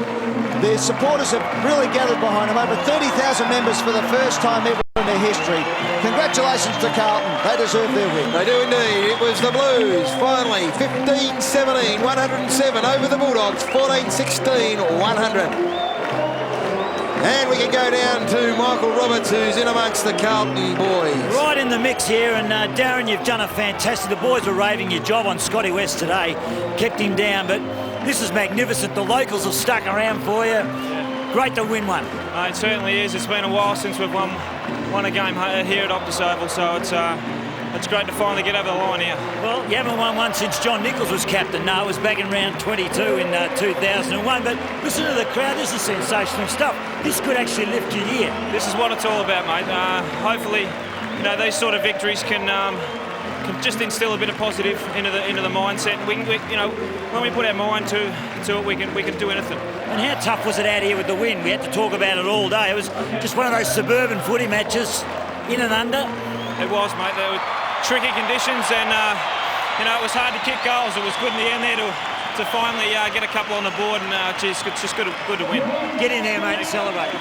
Darren Hume, who had modest stats but a massive impact on this game. His job on Scott West, particularly early, was great. West, like a true champion, started to have an influence in the last quarter. But it is a great win for the Carlton team. Congratulations to their supporters who have stuck it out, and they'll be enjoying this tonight. There's no question about it. Some big-name players who led beautifully. Yeah, it was a great performance by the Blues, Gary. Given the circumstances, it's always going to be a tough victory. But I reckon the Bulldogs also have a story to tell, and that is that after a humiliation last week, they have won back some respect, and that was part and parcel of their goal today. Well, we will take a break here and wrap up what's been a big day at Optus Oval for the Carlton Footy Club. The Blues have prevailed 15-17, 107 to the Western Bulldogs, 14-16, 100.